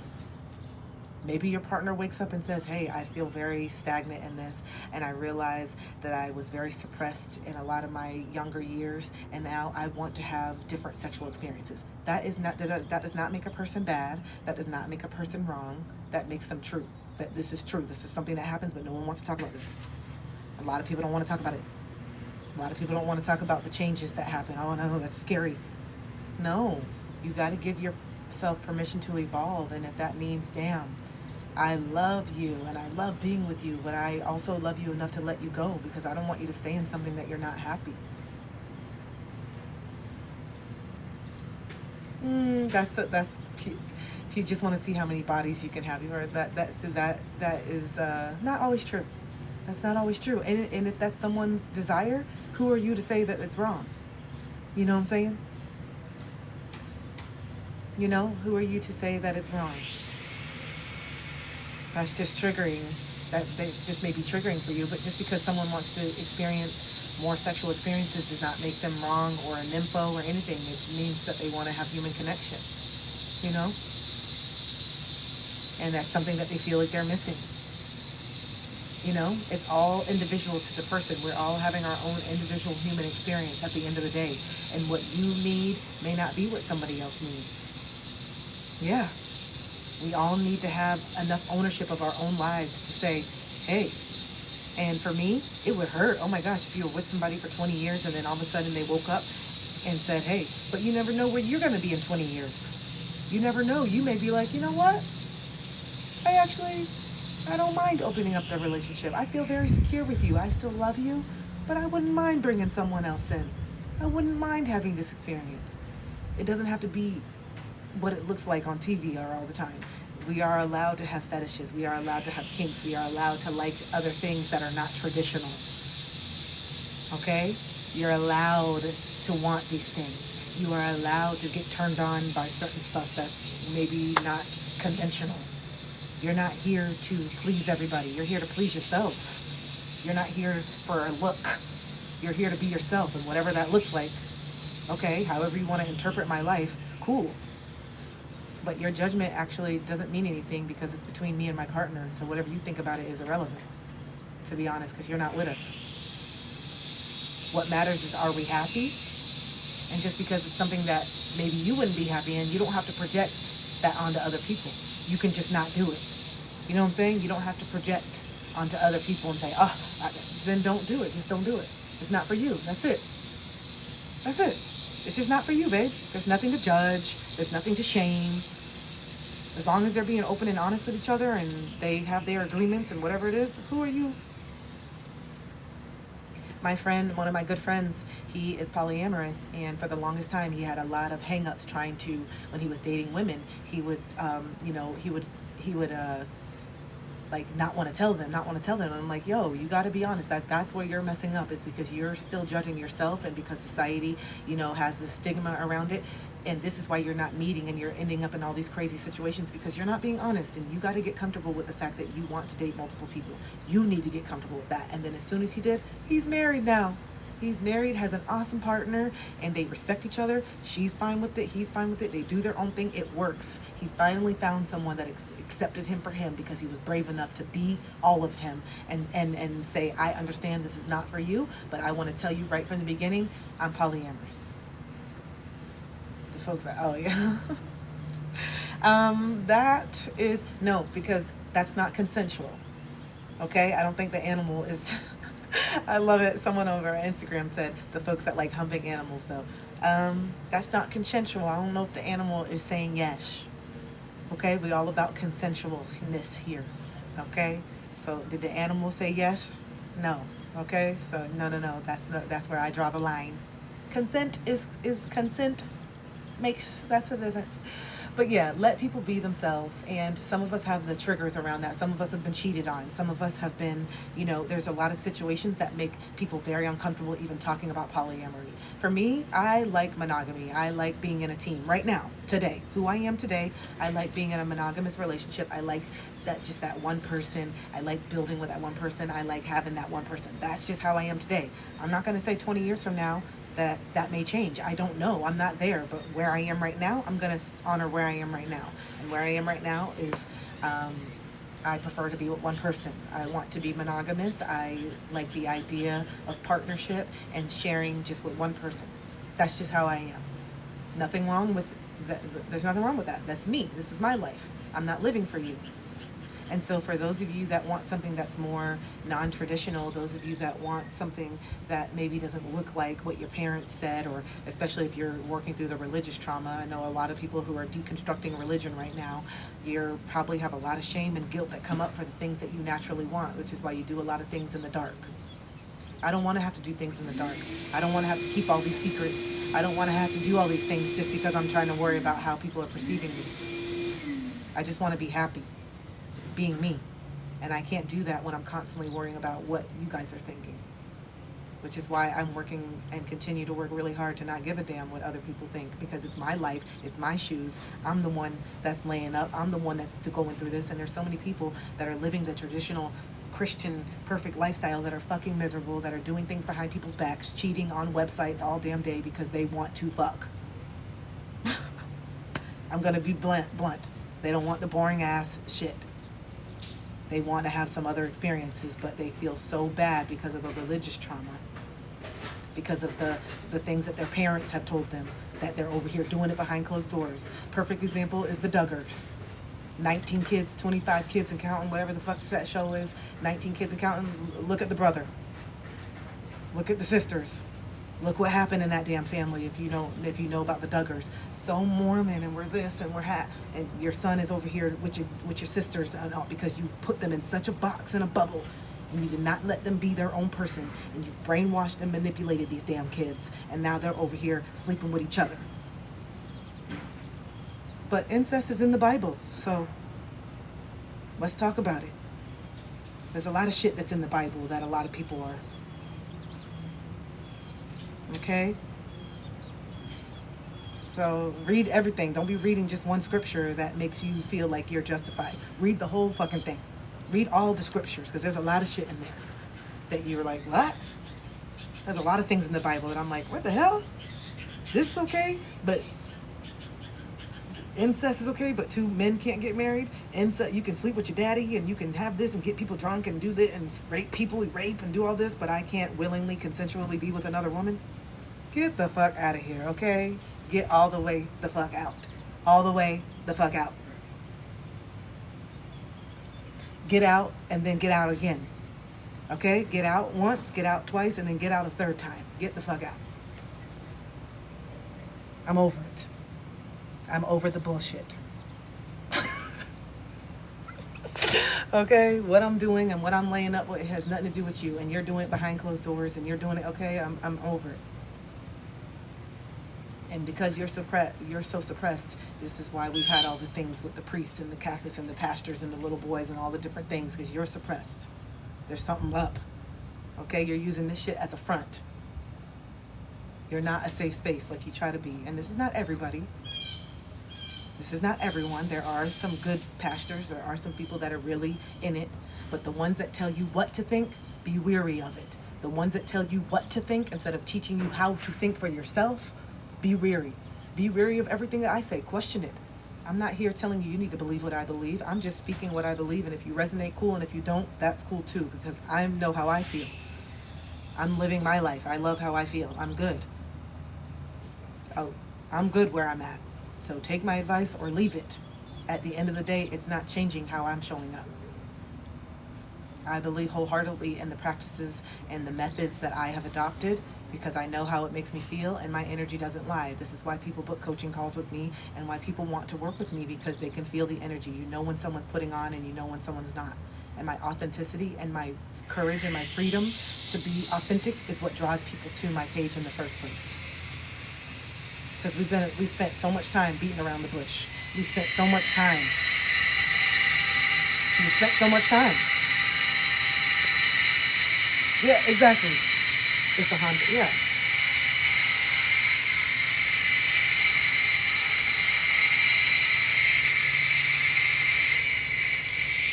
Yeah. And this is why I stopped taking my dad so seriously, because yes, I respect my father, I love it, but the way that he treated women, the way that he showed up was not anything for you to be giving me advice. I'm like, how am I actually going to call you during a breakup when you're the person, you're just like them? I finally had to realize, I'm like, I keep going to dad and dad's telling me all this stuff and he shouldn't be doing this and he shouldn't be doing that, but meanwhile you're doing it. So maybe that's the reason why I put up with the shit, because this is what I saw you do. You were the role model.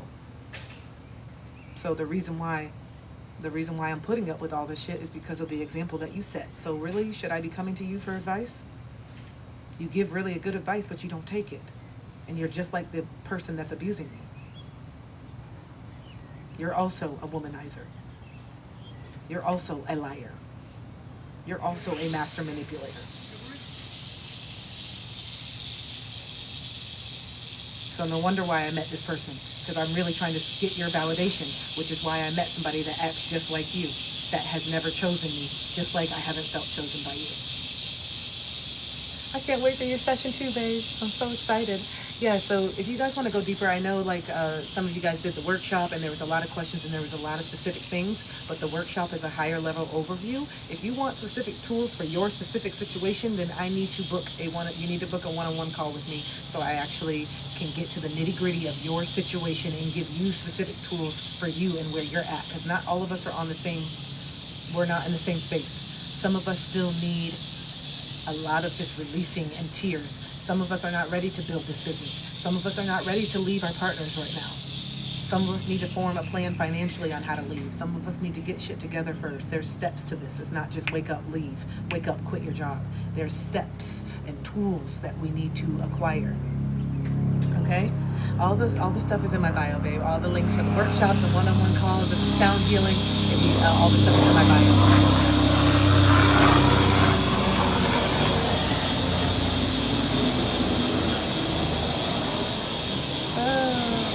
I get my carpet and everything on Thursday, so I should be back doing my lives next week inside. I'm really excited. But it's been nice being out here too. With the plants. Hi. They like it. The plants are getting all the wisdom too. The plants like when I talk to them. Hi. How are ya? What's up?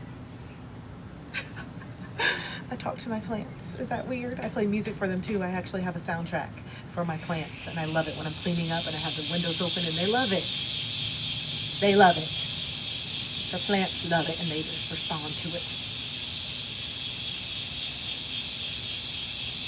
What?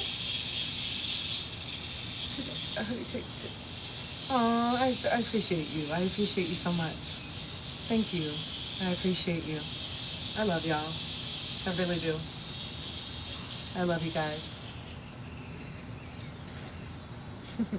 I appreciate you. But yeah, y'all, you got it. Your authenticity is sexy. Did you know that? The confidence to be yourself is so sexy. Did you know that? Because I can see people who I don't even resonate with, but they're just in their own thing, and I'm like, damn. I don't even resonate with how they dress or certain things, but you can just tell someone who is in their own lane, not giving a shit about society. That is so attractive. It really is. Yeah, I love it. You're Queenie. I love that you got your names. Yeah, it's so attractive when someone is just like, yep, it's so attractive when someone says, no, I don't agree with that. Oh, well, what do you agree with? That's how I feel. I don't want to be put on. I don't want no, I'm not going to stand for this. Oh, what do you stand for? Tell me. Yeah, I'm wearing this today. I don't give a fuck. What, let me see the outfit. That's sexy to me. That's sexy. I like it. Okay? Sending it back. You helped me so much. Aw, I love that. It's so I love it, you guys. The messages, everything that you guys send, I don't take it lightly, you guys. There's sometimes where I'm just in tears. If you guys see me with my friends, I'll just get off these coaching sessions. I get off the live and I'll just be in tears, and my friends are just like, I just want everybody to feel this. I want everybody to feel this. I want everyone to feel what it feels like to just do what you're supposed to be doing. It feels so good. It feels so good to not have to hide these parts of me anymore. Yeah, you look, oh, thank you, Ren, I appreciate you. How do I ground myself with the anxiety? So to be honest, Kim, a lot of my anxiety went away when I started just being honest with myself. For me personally, I realized that majority of my anxiety came from the lies that I was telling myself and other people. That was the majority of my anxiety, was the lies I was telling myself and other people. The anxiety around pretending to want to be with somebody that I don't really want to be with, pretending to like this job that I don't really like, pretending to be okay with my friends when I really didn't feel happy or safe with a lot of my friendships. That's what made me feel. Oh, I'm hearing a little chime. That's what made me feel the most anxious, to be honest. Is lying. The lies. Because I was just keeping up this whole facade. I just couldn't keep up this whole facade. So for the grounding though, breath work. Breath work is going to be your best friend when it comes to anxiety. I gave you guys some tools on Saturday for box breathing and different grounding exercises in my workshop. We went over 4 of them. I hope that you guys use them. Those of you that attended the workshop and got those tools, I hope that you start to implement them. At first, it can feel really stupid. At first, it can feel really insignificant when you start doing mirror work and positive affirmation. It can feel really dumb, right? When my coach back in 2021 was like, okay, you're going to start doing mirror work and you're going to start talking and looking deeply into your eyes and you're going to start saying, I love you, I love you. And I'm like, this is so fucking stupid because I don't feel this. I feel like this is dumb. And he was just like, you need to do it. I know it's going to feel dumb because you've been so conditioned to think the opposite. So this doesn't feel like it's going to work because you want something that's overnight. You want something that's instant gratification. And he was like, it took you 20, 30 years. And someone asked how old I am. I'm 38. It took you 30 something years to develop these patterns and these limited beliefs. You think it's going to be, oh, one mirror session and now all of a sudden you love yourself? No, you've been conditioned to disrespect yourself. You've been conditioned to think lowly of yourself, think poorly of yourself. You've been conditioned to have the knee-jerk reaction to call yourself, I'm a dumbass. Some of you guys, it's a knee-jerk reaction for you to say, I'm such a dumbass when you make a mistake. I know, yeah. It's a knee-jerk reaction for you to say, I'm so fucking stupid. That's a knee-jerk reaction for some of you. So now you have to take time. Now it takes time. It took time for me to say, so when I make a mistake, I used to be like, just really beat myself up over, oh my God, I'm so stupid, I'm so stupid. Now my first reaction is, oh, I made this mistake. Doesn't feel good, but it's okay. I'm still worthy of loving myself, so I don't need to berate myself. I'm going to have compassion. I didn't know this. How can I learn from this mistake? How can I learn from this mistake? And how can I do better next time? And then I sit in the little uncomfortable feelings, and then I take myself out to get an ice cream, or I take myself on a nice, beautiful walk, and I say, it's okay when you make mistakes. And so now my knee-jerk reaction is that. It took me time, but now my knee-jerk reaction is that.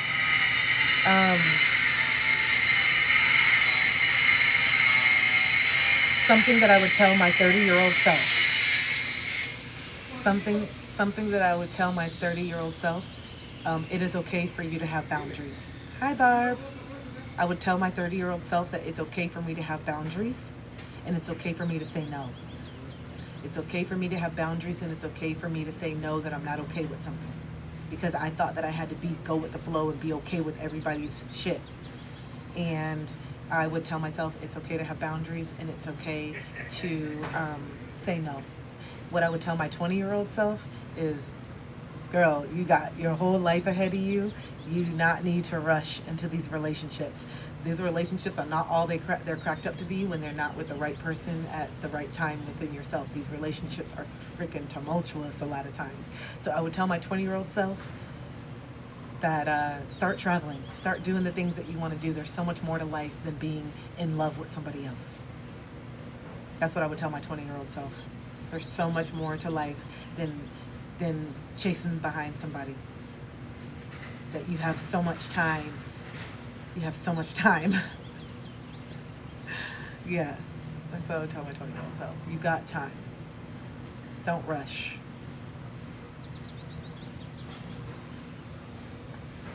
Yeah. Speak your truth too. Be honest. Hi. Thank you. Thank you, y'all. Thank you for all the love. Thank you for all the love. Oh, yes. Yesterday was the last day of Ramadan. Those of you that participated in Ramadan, I am so proud of you. I'm so proud of all of us. It was quite a journey, but it changed my life. And there's so much self-reflection that I've done that I can't wait to share about this experience. I'm still collecting it. But yeah, what am I thinking about? I'm just really present. I'm thinking about how happy I am. I'm thinking about how much I enjoy connecting with humans. I'm thinking about how grateful that I am that I'm doing this on a Monday morning. I don't resonate. I was thinking about this yesterday. I went to Sprouts to get some food and stuff, and I didn't resonate. I don't resonate with people that are like, ugh, another work week. It's Monday, right? And I say, actually, I don't feel like that. Actually, I'm like, actually, I love Mondays. I don't really care what day of the week it is because I'm doing what I love.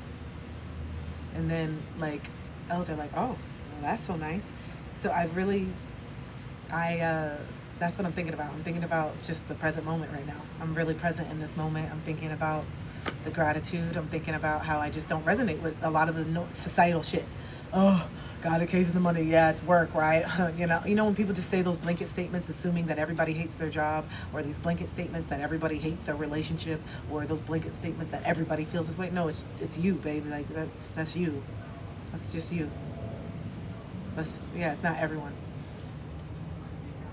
You know what I'm saying? It's not everyone because I don't feel like that. I used to. And so for me, I challenge people a lot. I'm like, oh, I hope that you do something to change that. I hope that you do something to where the next 30 years you're not complaining about Monday, because you deserve to be excited about Monday if that's what you want to be excited about. You don't have to do this forever. You don't have to surrender to this. You don't have to settle where you're at. You can make changes, but it's going to require you to get uncomfortable, and that's what you don't want to do. You don't want to get uncomfortable. You don't want to be seen. You don't want to be heard, and you don't want to look at yourself. You're used to the coping. You've gotten used to drinking alcohol every weekend to cope with your pain. You've gotten used to smoking all the time to deal with the stress. Instead of eliminating the stress, you're just trying to cope with it until it lays you out. And then all of a sudden, you're in the hospital with a heart attack, praying and wishing, and then it takes something so extreme for you to say, I got to quit this job. For me, I don't need to get into the hospital and have a heart attack for me to realize how stressed I was doing something that I absolutely hated. And I hope that a lot of you don't get sick. Don't get to the point where you're making yourself physically sick, because when you're doing these jobs and in these relationships, guys, if I need to find some pictures of me back in 2021, I will. I need to find some pictures of how I looked in 2021 when I was drained the fuck out, using substances, way too much, abusing substances, drying my hair out, my skin. I did not look like me. I did not look like me. I look younger now than I did 5 years ago. I look younger now than I did 5 years ago.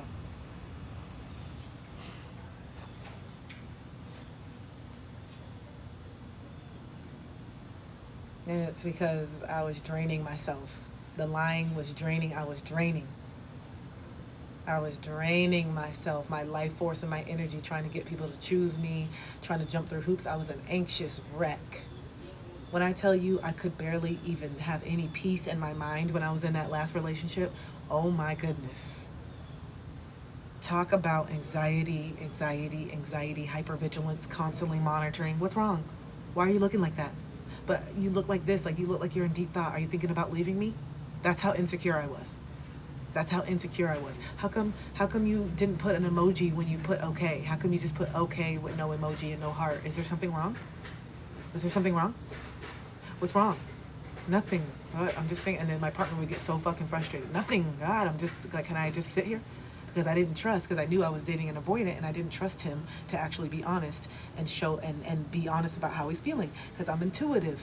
But when you don't know that you're intuitive, when you don't know about your magic, you just think like this is like some crazy thing. You think you're crazy, but you're actually picking up on the emotional intelligence. You're actually picking up on your intuition that you know something's up. You know the person's not fully present. You know they're not really there with you. They may be sitting on the couch, but you know they're not there. You know when someone is fucking there, energetically. And you also know when someone's literally sitting on the couch, light years away. You're light years away. Even when we're having sex, even when we're being intimate, you're light years away. And that's because there's a big part of me that was light years away too, especially when it came to intimacy, because I've had sexual trauma and I hadn't dealt with it up until now and being single and working through it. But all the times when I would be in relationships, I would completely dissociate when it came time to be in the bedroom. I'd actually dread that part of the relationship because I knew it was the most disempowering part of me. And so I always would end up with very hypersexual people. Ugh. Ugh. I always end up with people who get their validation from sex. That's like a nightmare, bro. It's a nightmare because I don't even feel nothing. I'm like numb to this shit. So I could care less if we didn't win a whole year. I could care less if we went 6 months. I'm only doing this because I need to keep you. I'm only doing this because I know that you're going to get an attitude if I don't. I'm only doing this because I know that if I don't, you're not going to stay with me. That was the idea that I had, at least. That was the belief that I had. If I don't betray myself, if I don't have sex with you right now, you're going to get it from somebody else. So I'll do whatever it takes to keep you from abandoning me, which means I'll abandon myself. Yeah, I was groomed and had a sexual assault from my mom's boyfriend from the ages of like 7 to 13. He groomed me, and then around 13 is when he took advantage of me and actually went the whole way. And he lived with us, and my mom was always working and he was gone. And so I just dealt with a lot of really bad things. I have a podcast about it, baby. If you want to go deeper into it, I have a podcast. My second season of my podcast is called No More Suffering in Silence. So those of you that, you know, are had sexual abuse and you want to feel less alone, because obviously it dictated the type of movies that I looked up, the type of things that aroused me, all the different things. Like, I have no shame about it because I've worked through it and I'm still working through it. But yeah, I had so much shame around my sexual trauma because I thought that it was my fault. I thought that maybe I shouldn't have wore that big t-shirt and the underwear like a lot of kids wear. Maybe I shouldn't have wore these clothes in the house. Maybe I shouldn't have taken a shower at the time that I did. I blamed myself. I blamed myself a lot for the things that happened to me, you know? And so, that causes us to re-victimize ourselves when we don't do the work after sexual trauma. That takes the very essence of who you are. Like, people think that we can just get over sexual trauma like it's nothing. That violation is so deep. That violation is so fucking deep, especially at the age. It literally alters your brain chemistry. The self-worth for someone that just takes something from you like that, the self-worth. So I didn't tell anybody for 20 years. I just told my family in 2021, and this happened in 2000. This happened in like 1999, 1998 to 2000, and I just told my family in 2021. And it tore us all down, and now we're the best that we've ever been. Mom kicked him out. We don't talk to him anymore. He's gone. He hasn't been in our life forever. My mom almost had a damn heart attack. It was but it was what my mom needed to wake up and say, look at the fuck, you're just so distracted. You haven't even, it's right under your nose and you can't even see it. You're so distracted in your own shit that you can't even see it with your kid. Because you're so over here trying to prove your worth, working all day, and you're choosing men that are not even good-ass men. You just want to be with somebody, not a good person that you can't even see the signs. Because as soon as I came out about my mom's boyfriend, everyone was like, oh, we felt it. He was weird. Oh, he was a creep. Oh, we always felt this. No one saying anything. You felt that he's a creep. You felt that he's weird. You could see the way he was looking at me, and you just looked the other way. Where's the protection? He was such a creep, licking your lips and blowing kisses and finding opportunities to always touch me, finding opportunities to always press up against me, all these different things, and I just freeze. I would freeze. In those situations, I freeze. And I get awkward. I laugh. I do the awkward laugh. You know? Yeah, because I don't want to make him feel uncomfortable. I don't want to make him feel uncomfortable with having a normal reaction of what you should have when someone violates you. I'm so conditioned, you know?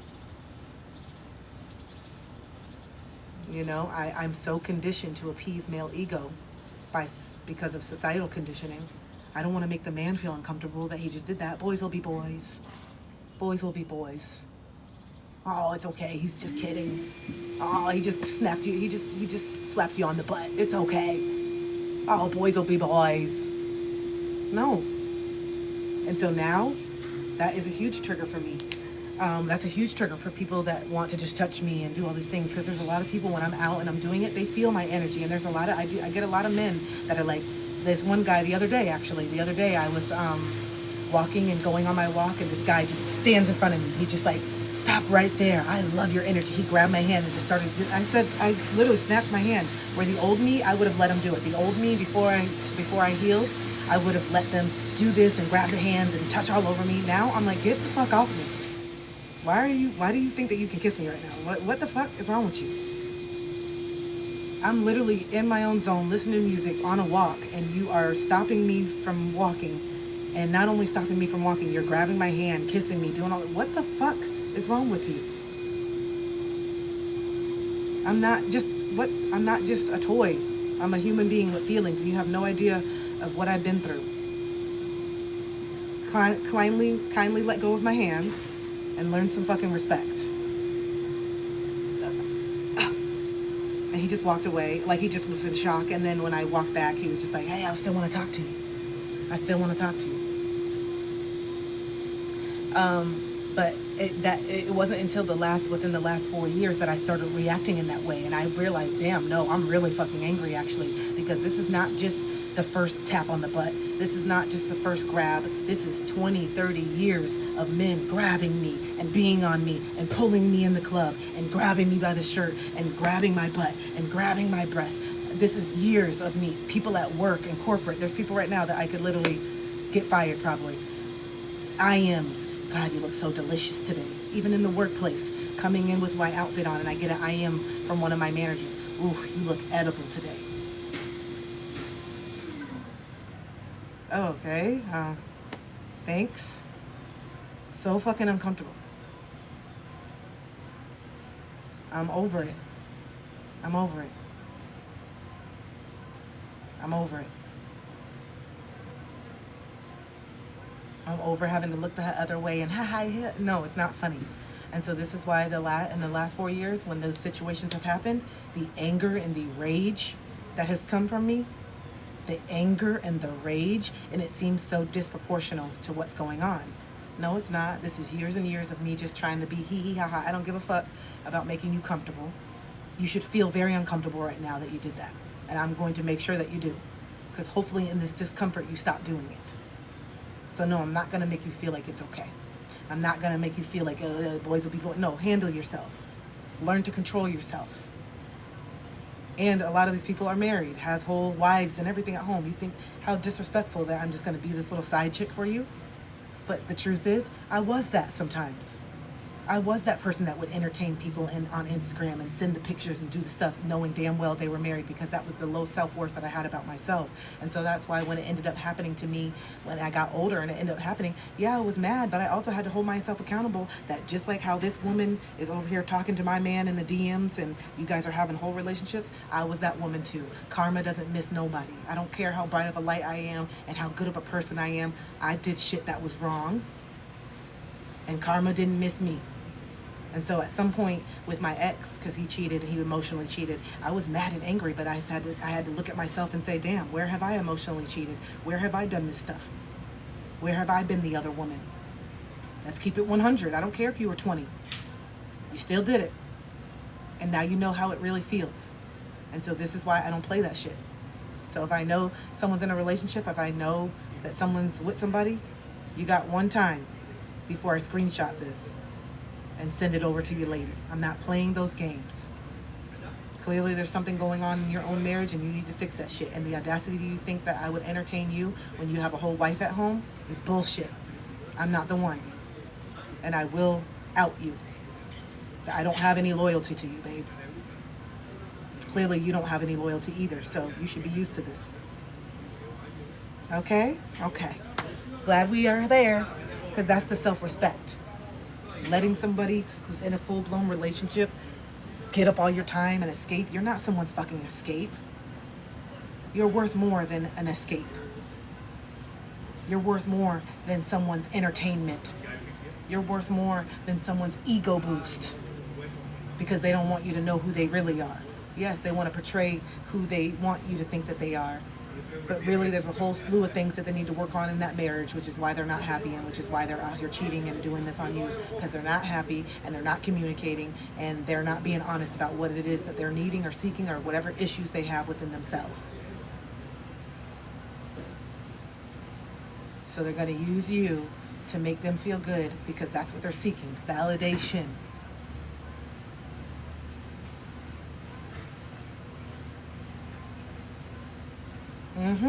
Yes. Yep. The yuppie closet, absolutely. Coming to take your good energy because they don't know how to communicate their feelings. Bam, bam, bam, slam dunk. Good night. And then guess what? As soon as you start wanting more, because of course you're going to allow yourself to develop feelings, and then all of a sudden now you're in this predicament where you're getting mad when they want to go home, or they're getting mad when they want to do this, and you're like, oh, you forgot that you met them like this. You forgot that they're in a whole-blown relationship. What you getting mad about?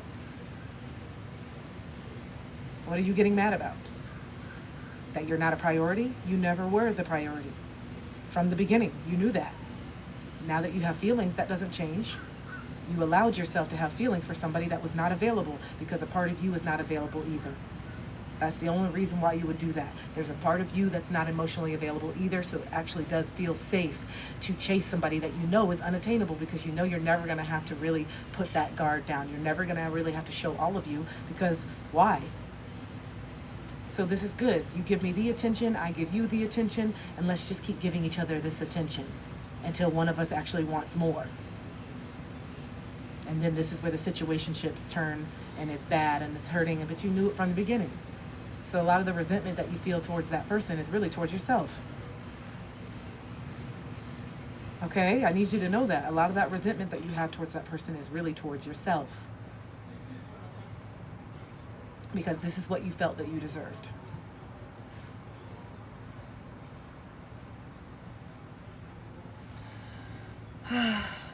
The accountability is very healing. The radical acceptance is very healing. It is.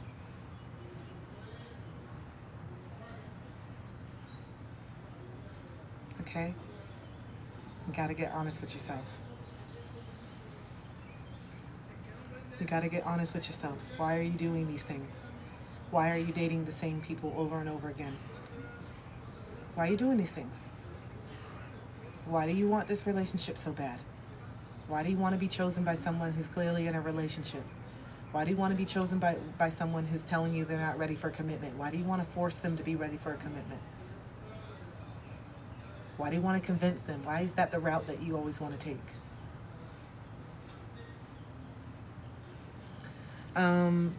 Because there's a part of you that's emotionally unavailable.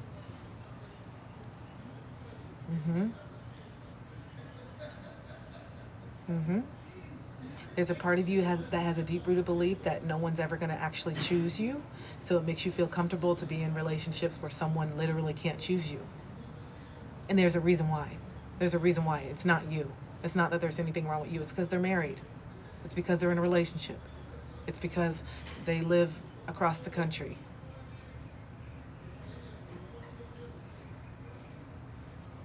So that means I don't have to really be fully seen. I don't have to really fully commit. We have commitment issues too. Anxious attachments, even though we say all day long that we just want to be in a relationship, we have commitment issues too. Because we're so scared to let our guard down and to really, truly be seen fully. So when you're with somebody that doesn't have the capacity to fully invest in you, it makes you feel a little safe. Nope, I know they won't get too close, so that way they won't really crush me. But then over the time, you start getting the emotions, you start getting the feelings, and you start wanting more. It starts to feel like shit. Okay? You start to feel like shit, knowing that like you're only getting certain parts of this person. You start to grow and evolve and say, no, I want all of it. I want all of this. You know? And there's nothing wrong with wanting it all. But you got to give it to yourself first. You got to have some self-respect. You do. You got to have your own self-respect and self-worth and standards. It's okay to have standards. You don't have to jump in with every single person that looks your way. Oh, Tyler, I didn't know you're still in here. All right, so on that note, you guys, I am about to head out. I got a busy day today and I need to get back into the gym. I took the last week off because I was really sick and I was really busy, and Spirit was like, sit down, you need a break. So now I'm ready to build myself back up in the gym, get my eating going again, get all this stuff because I've been sick and my house has been crazy. But we're back and we're feeling good. And for me, I have to get a cold. I have to get the flu for me to finally take a break. I haven't had a vacation. I haven't had a real vacation since last July. You know, I haven't had a real vacation since last July, and so this is the girl code. I know, I love the girl code. We have to. I'm still learning the balance. Like, Kristen, you created this job so that you could work and travel and do the things that you want, but knowing the work and the effort and the consistency that it takes to run a business, yeah, it's a lot. And I love what I do, but I still need to take breaks to recharge, because the light that burns too brightly burns out, and I burn out after these. It takes me a little bit, and I go, and I don't feel it and see it until all of a sudden it's too late. And that's what happens to me, because I'm like, I love working. I love connecting. Like the fact that I took yesterday off. I thought about it for a second. I'm getting way better. I'm way better than I was before.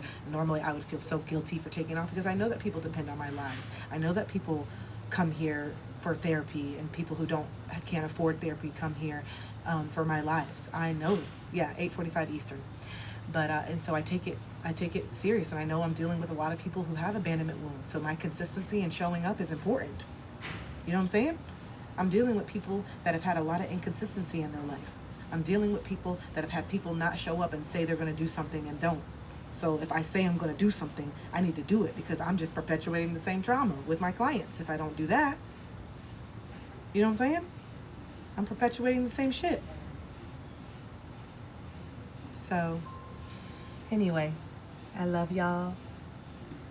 I will see you guys on Wednesday. I do want to get back into doing the personal readings. I've just felt really dysregulated and all over the place, but I do want to get into doing our pick-a cards again.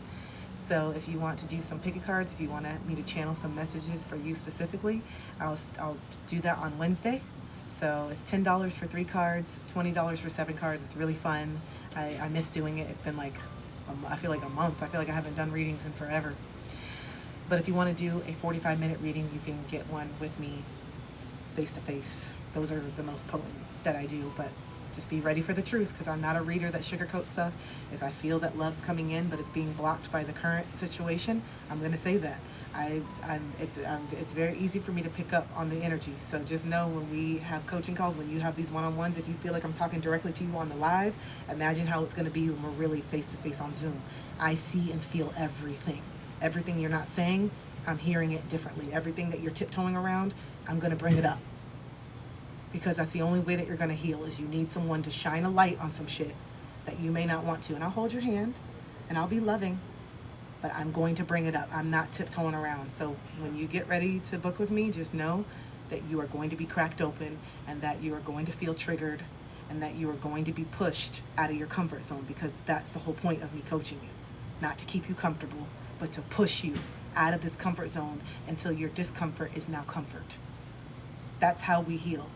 When your discomfort right here, I push you, you push yourself, now this is a new level of comfort. And then you go back down, you get uncomfortable, and then this is a new level of comfort. And then you go back down, you get uncomfortable, and now this is a new level of comfort. And this is what you guys are seeing within me.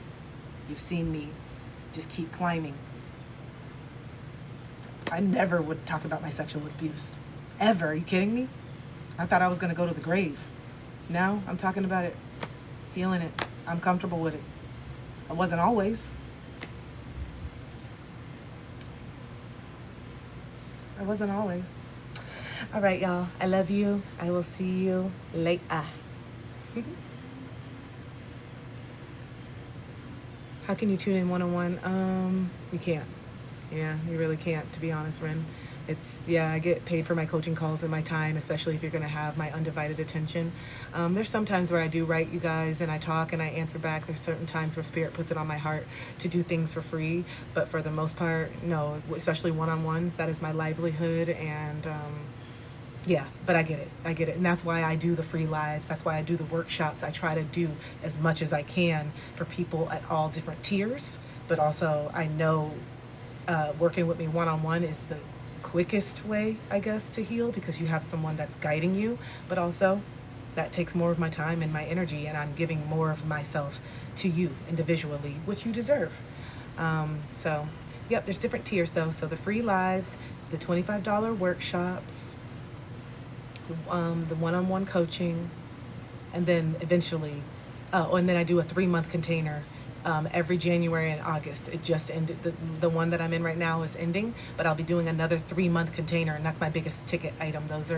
That's anywhere from $700 to $900, but it's 3 months. You meet six Saturdays. It's intense. It's a very intensive program. I interview for that program. Not everybody can just get into that program, because I am looking for a certain specific person that is ready to do this work and like put their all into it. So that's a 3-month. It's called Emerge. It's called Emerge. It's a container that I do. It's a shadow work container for people who are ready to embody it. It's for the person who has gotten clear, that is ready, and they're ready to actually take action. So I will do that again. It's not until August. So I will start doing that again in September. June, July. Yeah. June, July, I'll start advertising for that. So it'll be in a few months. You have time. All right. All right, Jean. Hi, Jean. All right, y'all. I love you. I'll see you later.